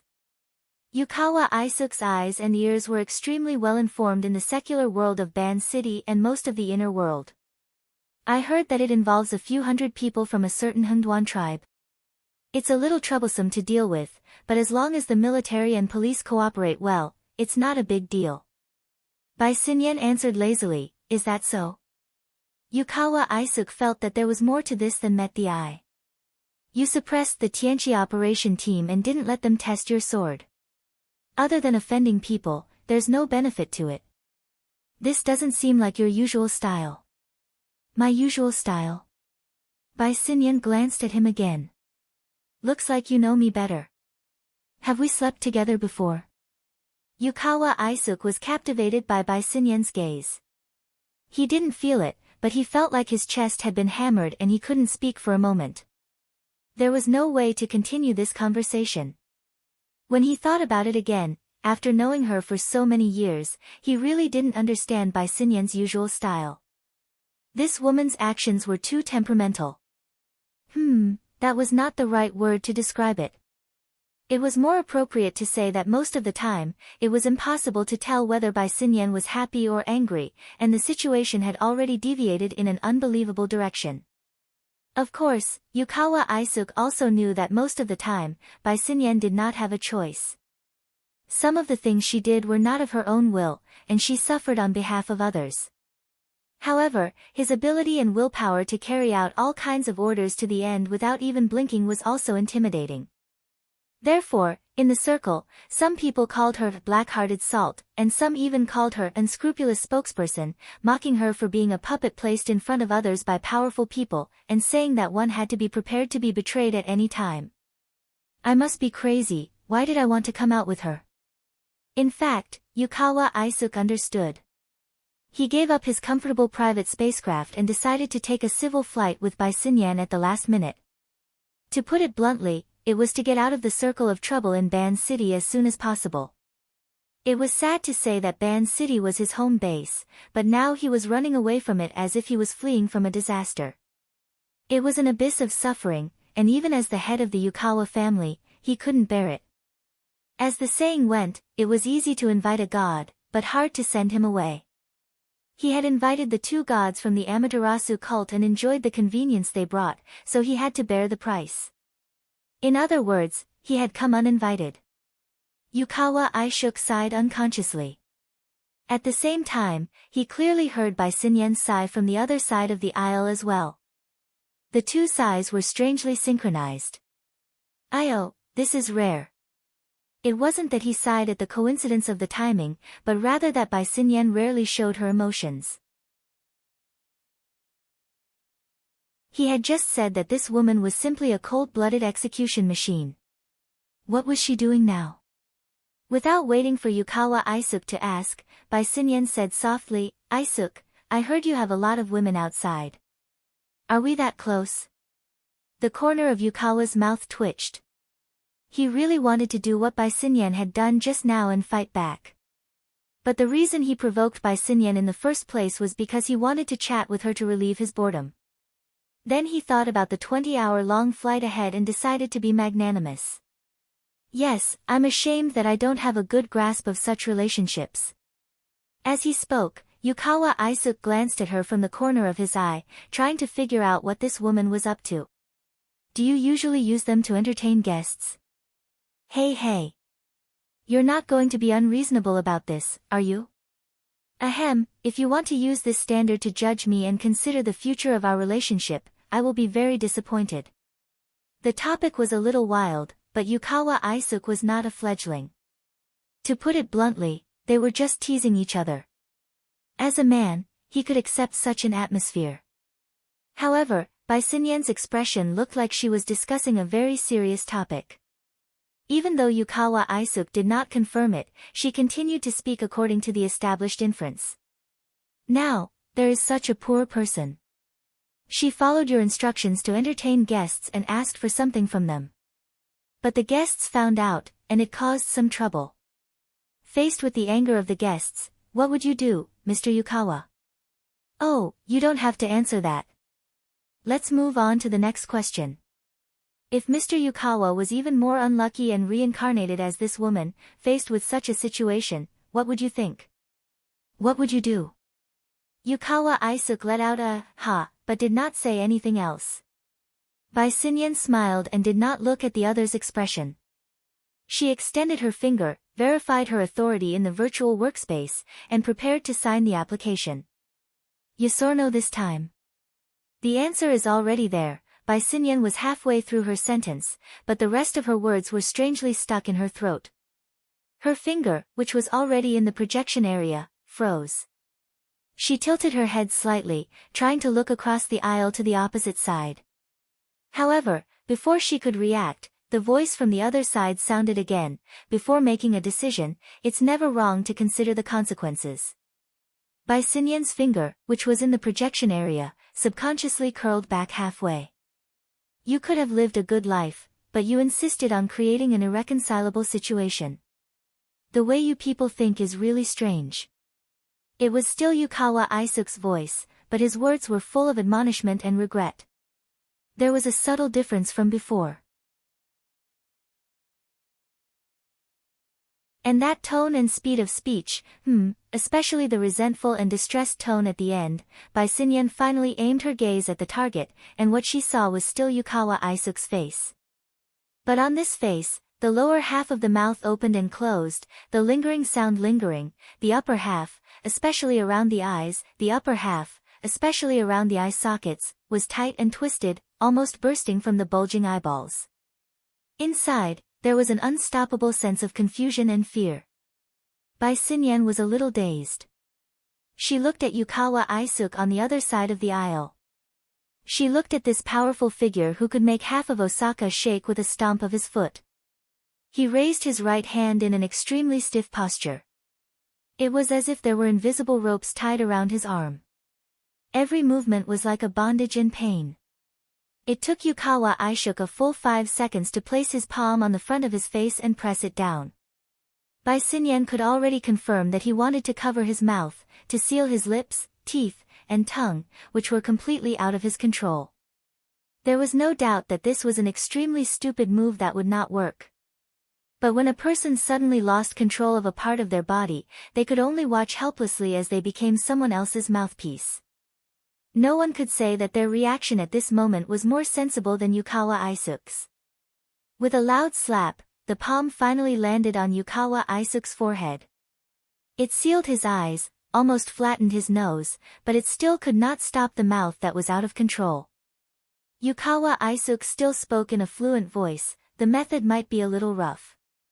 I originally wanted to have a more private conversation and discuss it, but everyone's defenses are different. Bai Xinyan's mind suddenly flashed.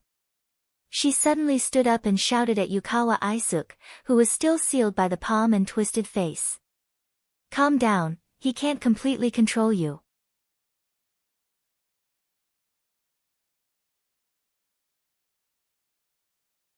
Chapter 837.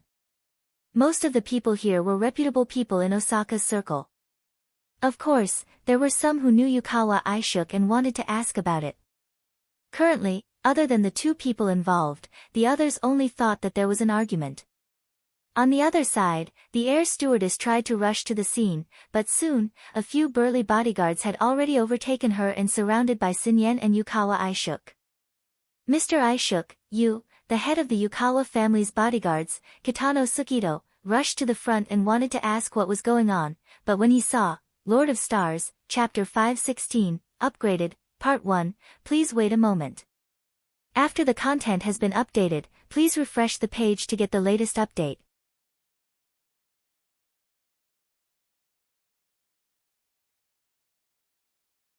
Chapter 838. Kitano Sukido's reaction was very fast.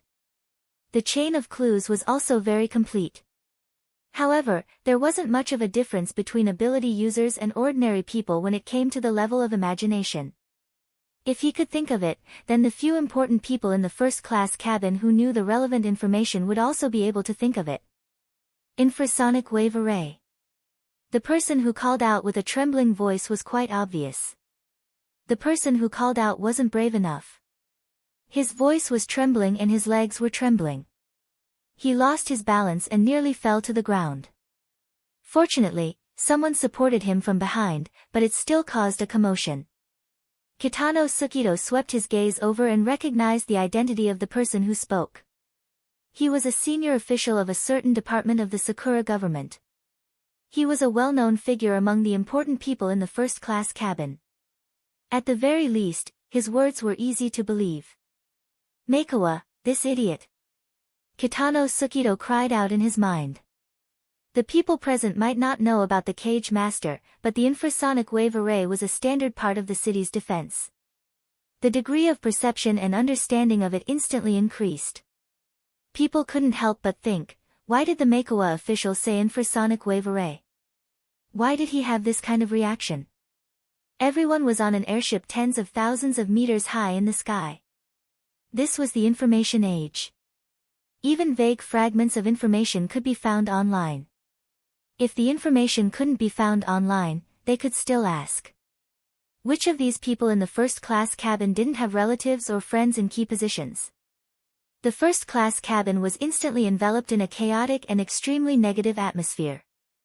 Phone calls were made one by one. Even if not everyone could obtain the complete information, they could still communicate with each other. A rough outline would be pieced together sooner or later. Kitano Sukido's head split into 2.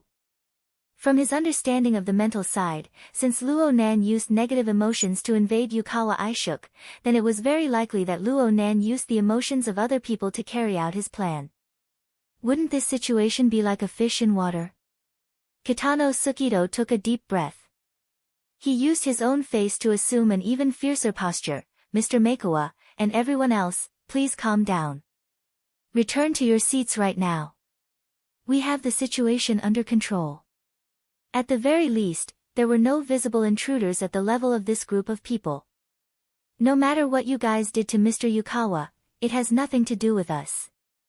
Kitano Satoto almost punched this random person out of the airship. Fortunately, there were still some smart people here. The guy who had just said something stupid was immediately stopped, and the vice minister of Maekawa, who had exposed the dangerous situation earlier, was pushed to the front with a bitter face.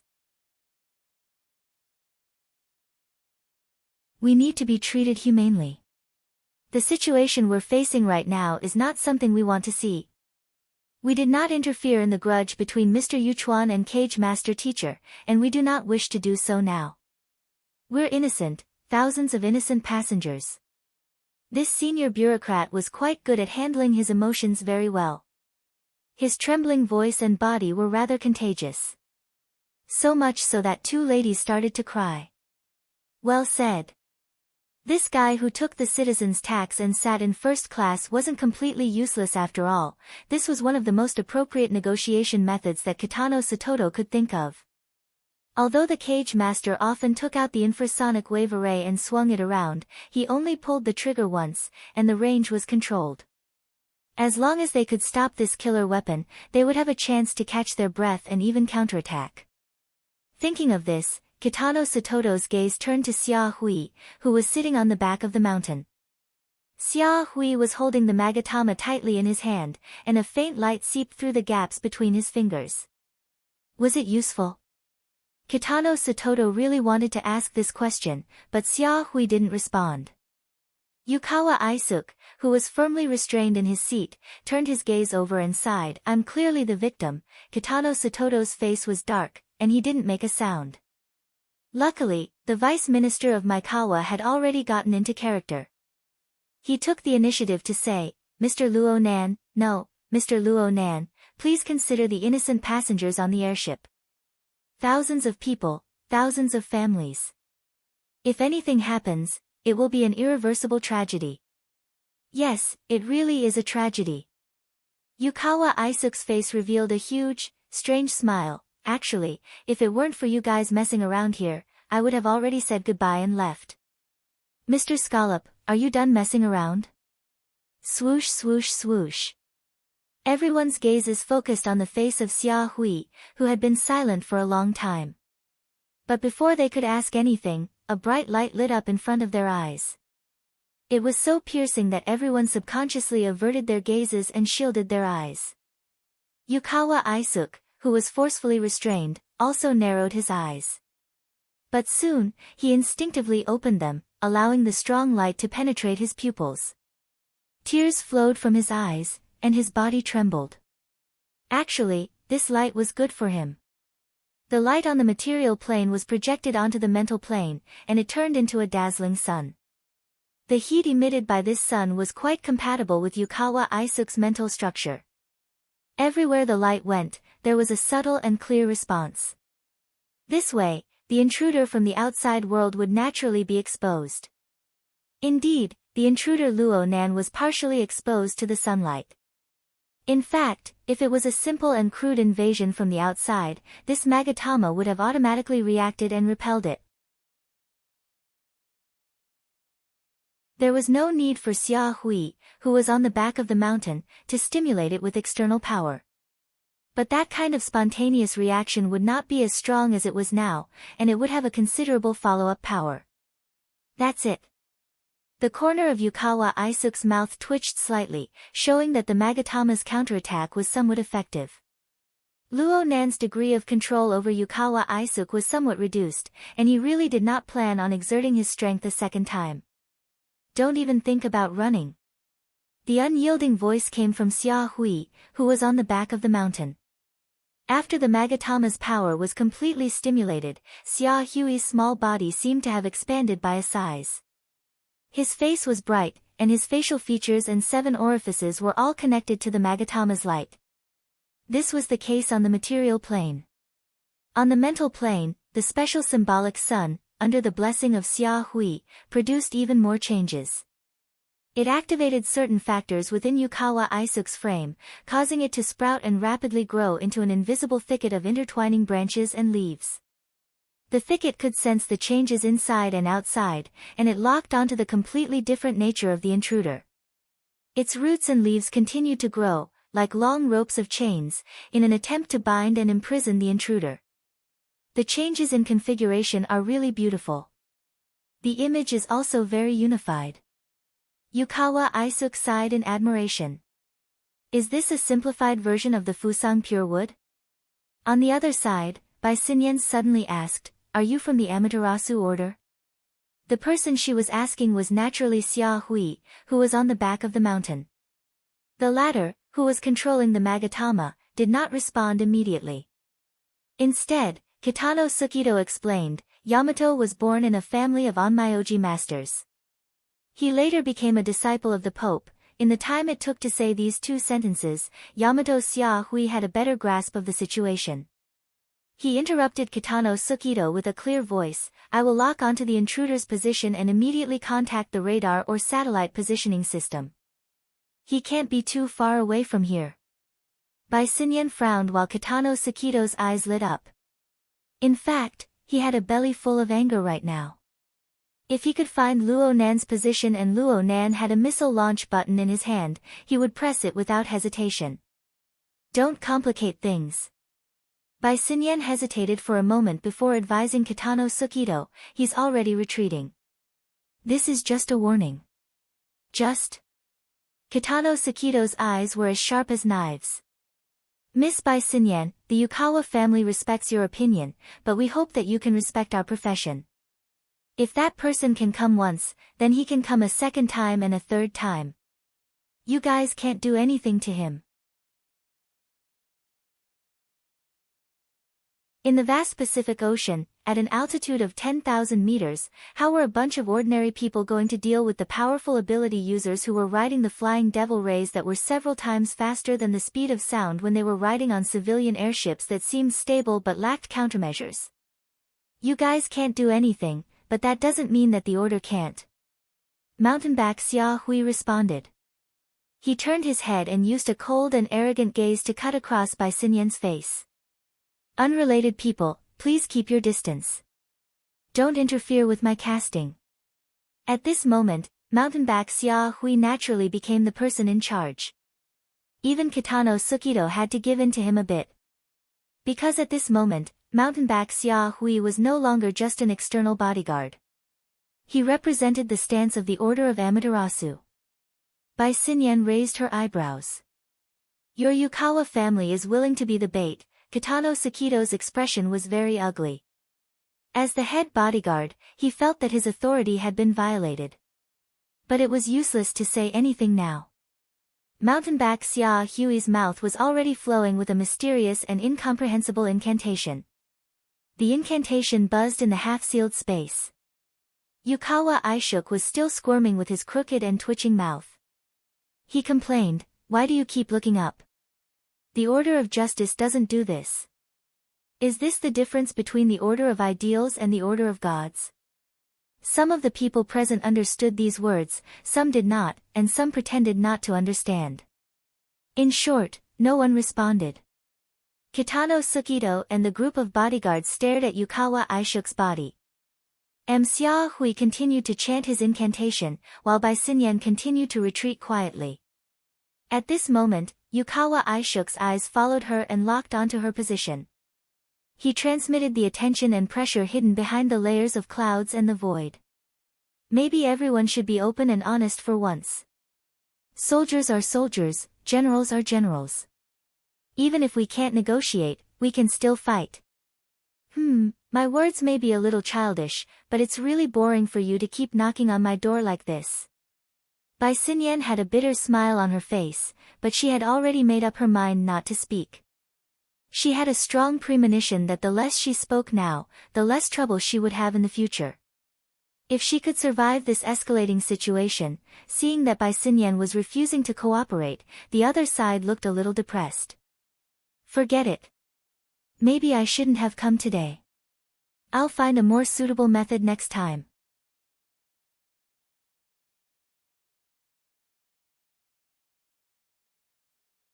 Chapter 839. The one who spoke was Xia Hui. This was the second time he had emphasized it. It carried an unquestionable might. At this moment, Xia Hui, who was on the mountain's back, was holding the glowing Magatama. His heart was more or less burning. It was for his own luck and for the power he was in control of at this moment. The situation in front of him, the time, the place, and the form were all unexpected. But the situation itself, which was Luo Nan's revenge against Yukawa Aishuk, was foretold by the Pope when he sent Luo Nan to be Yukawa Aishuk's bodyguard. Therefore, Xia Hui was very confident. He calmly stimulated the Magatama's power and fused it with it. At this moment, his perception became the tip of the Fusang divine tree's roots that pierced through the endless void. He projected everything that was happening in front of him, waiting for the response from the highest level and receiving the incoming godly power. During this time, just the fine tentacles at the end of the root had already unfolded into an intricate and magnificent scroll in front of him.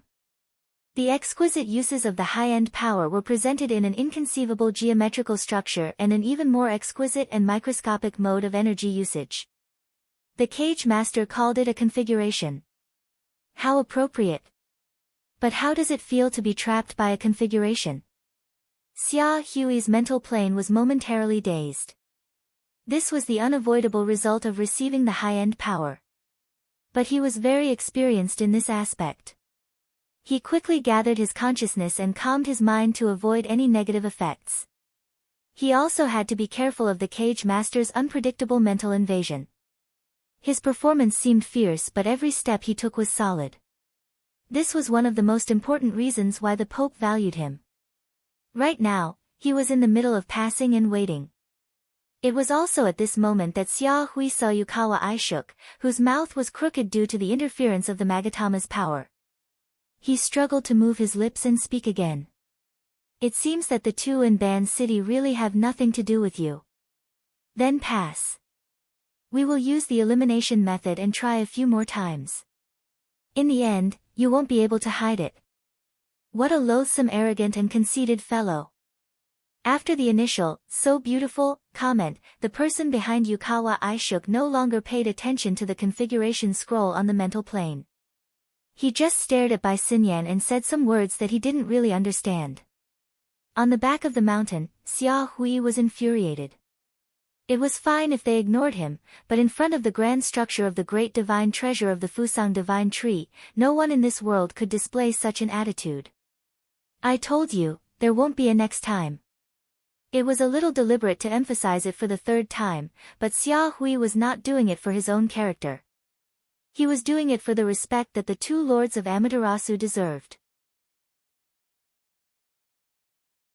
I've got you. You use a lot of exclamations. What? This sudden sentence caused Xia Hui's thoughts and emotions to stagnate. He was, after all, a Class B mind master, and he was very sensitive to the relevant fields. With this reminder, he did not let himself be led around by the nose. Instead, he suddenly realized a crucial point. Wasn't the feedback from the propping mulberry tree's great divine treasure a little too slow? It was also at this moment that Yukawa Aishuk, with his crooked mouth and slanted eyes, revealed a horrifying smile. That Pope of Baji didn't teach you seriously. Such a complicated configuration. You know how it works, but you don't know why. How can you succeed? Under the effect of the Magatama's power, Yukawa Aishuk gradually lost control over the structure of Yukawa Aishuk's body and soul. But the muffled voice in his throat was like a highly viscous acid. It sprayed out and adhered to Xia Hui's face and soul, burning and penetrating. There were two waves of pain. The first wave was the pain of being pierced in the deepest and most private corner of one's heart. The other wave was the unique sense of danger that came from the mind. Oh no, I've been hit.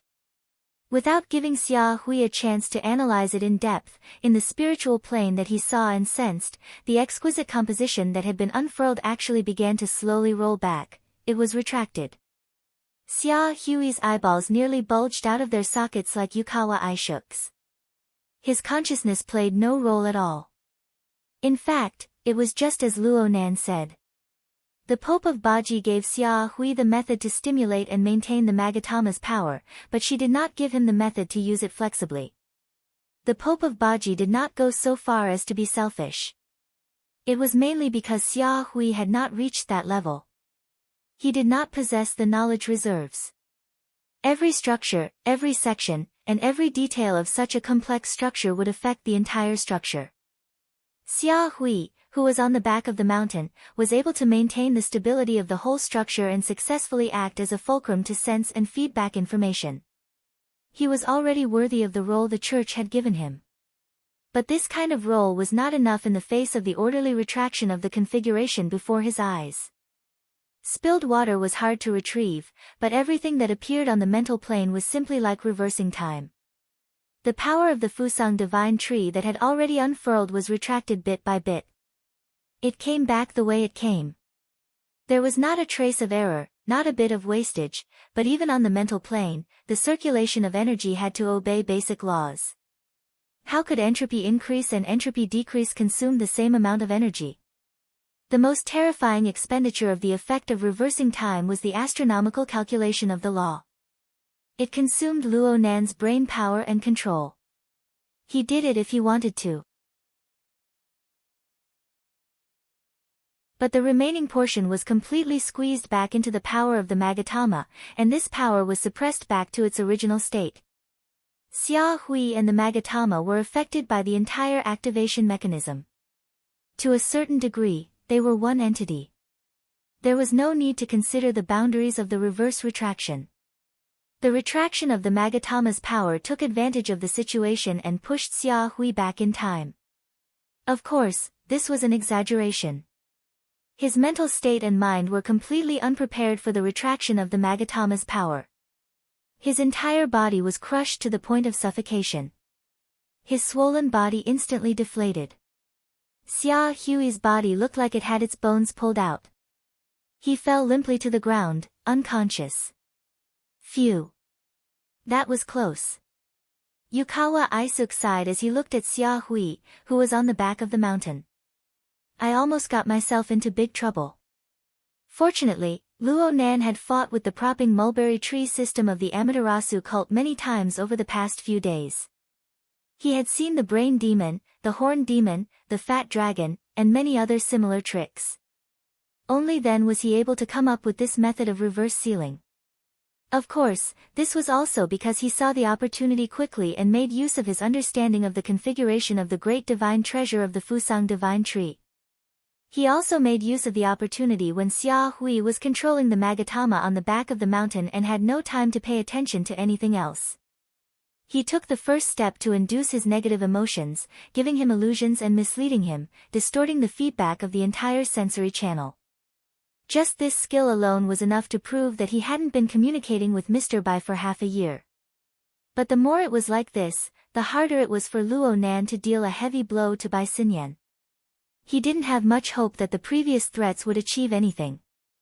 Also, sealing off the mountain back of Xia Hui might not solve the problem once and for all. Perhaps choosing to come here today was a mistake in itself. Luo Nan brought Yukawa Aishuk to Sai, breaking the deathly silence in the first-class cabin. He was still the center of attention. Everyone's gazes were filled with fear, bewilderment, and ignorance. At least at this very moment, every single one of them had basically lost the will and confidence to control their own lives. In reality, their fates of life and death depended on Luo Nan's will. It depended on a single thought. This included Kitano Sakuto, who had clenched his fists but couldn't find a target to exert his strength on. This head bodyguard stared blankly at Xia Hui on the back of the mountain. He looked at his temporary partner. Xia Hui held the Magatama that was no longer glowing. Xia Hui curled up on the ground. Xia Hui's aura was completely restrained and sealed.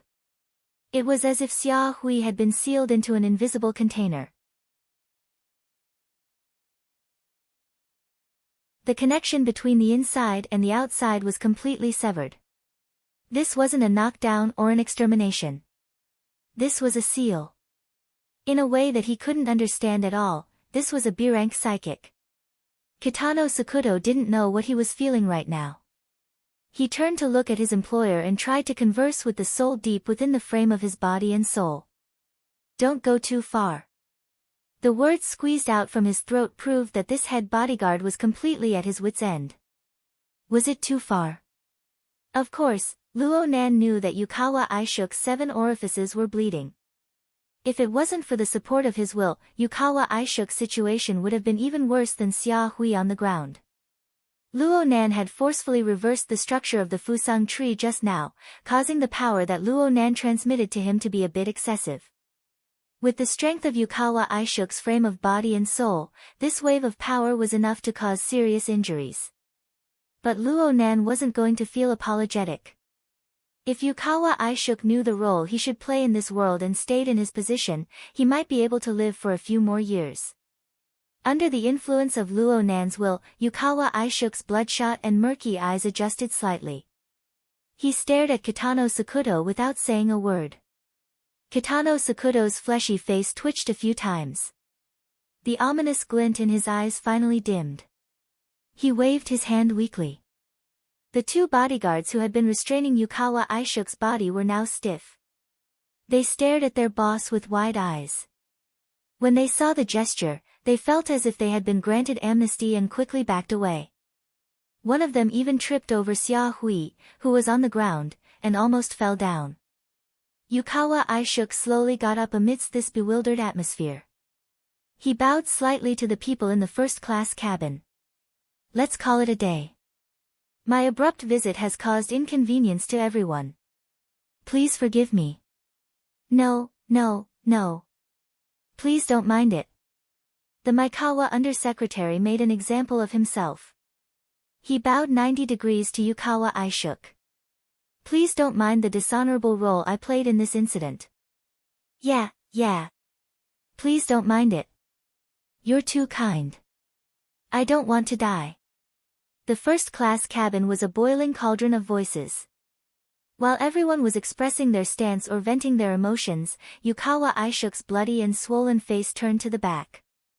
It was the entrance to the first-class cabin.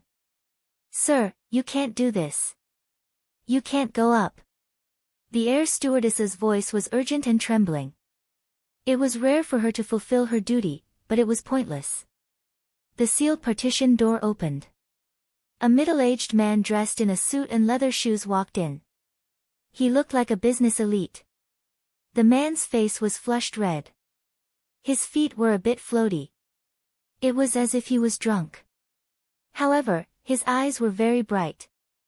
When he cast his gaze, it was as if the sun was shining down from the sky.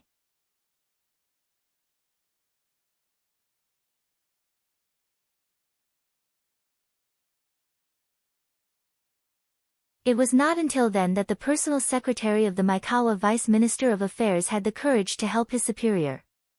But at this moment, he only lifted up a sleeve and half of the Vice Secretary of State Affairs, who was lying on the ground. The skin and flesh under the clothes seemed to have been put through several fires in a steamer, and the inside was almost melted. Ah!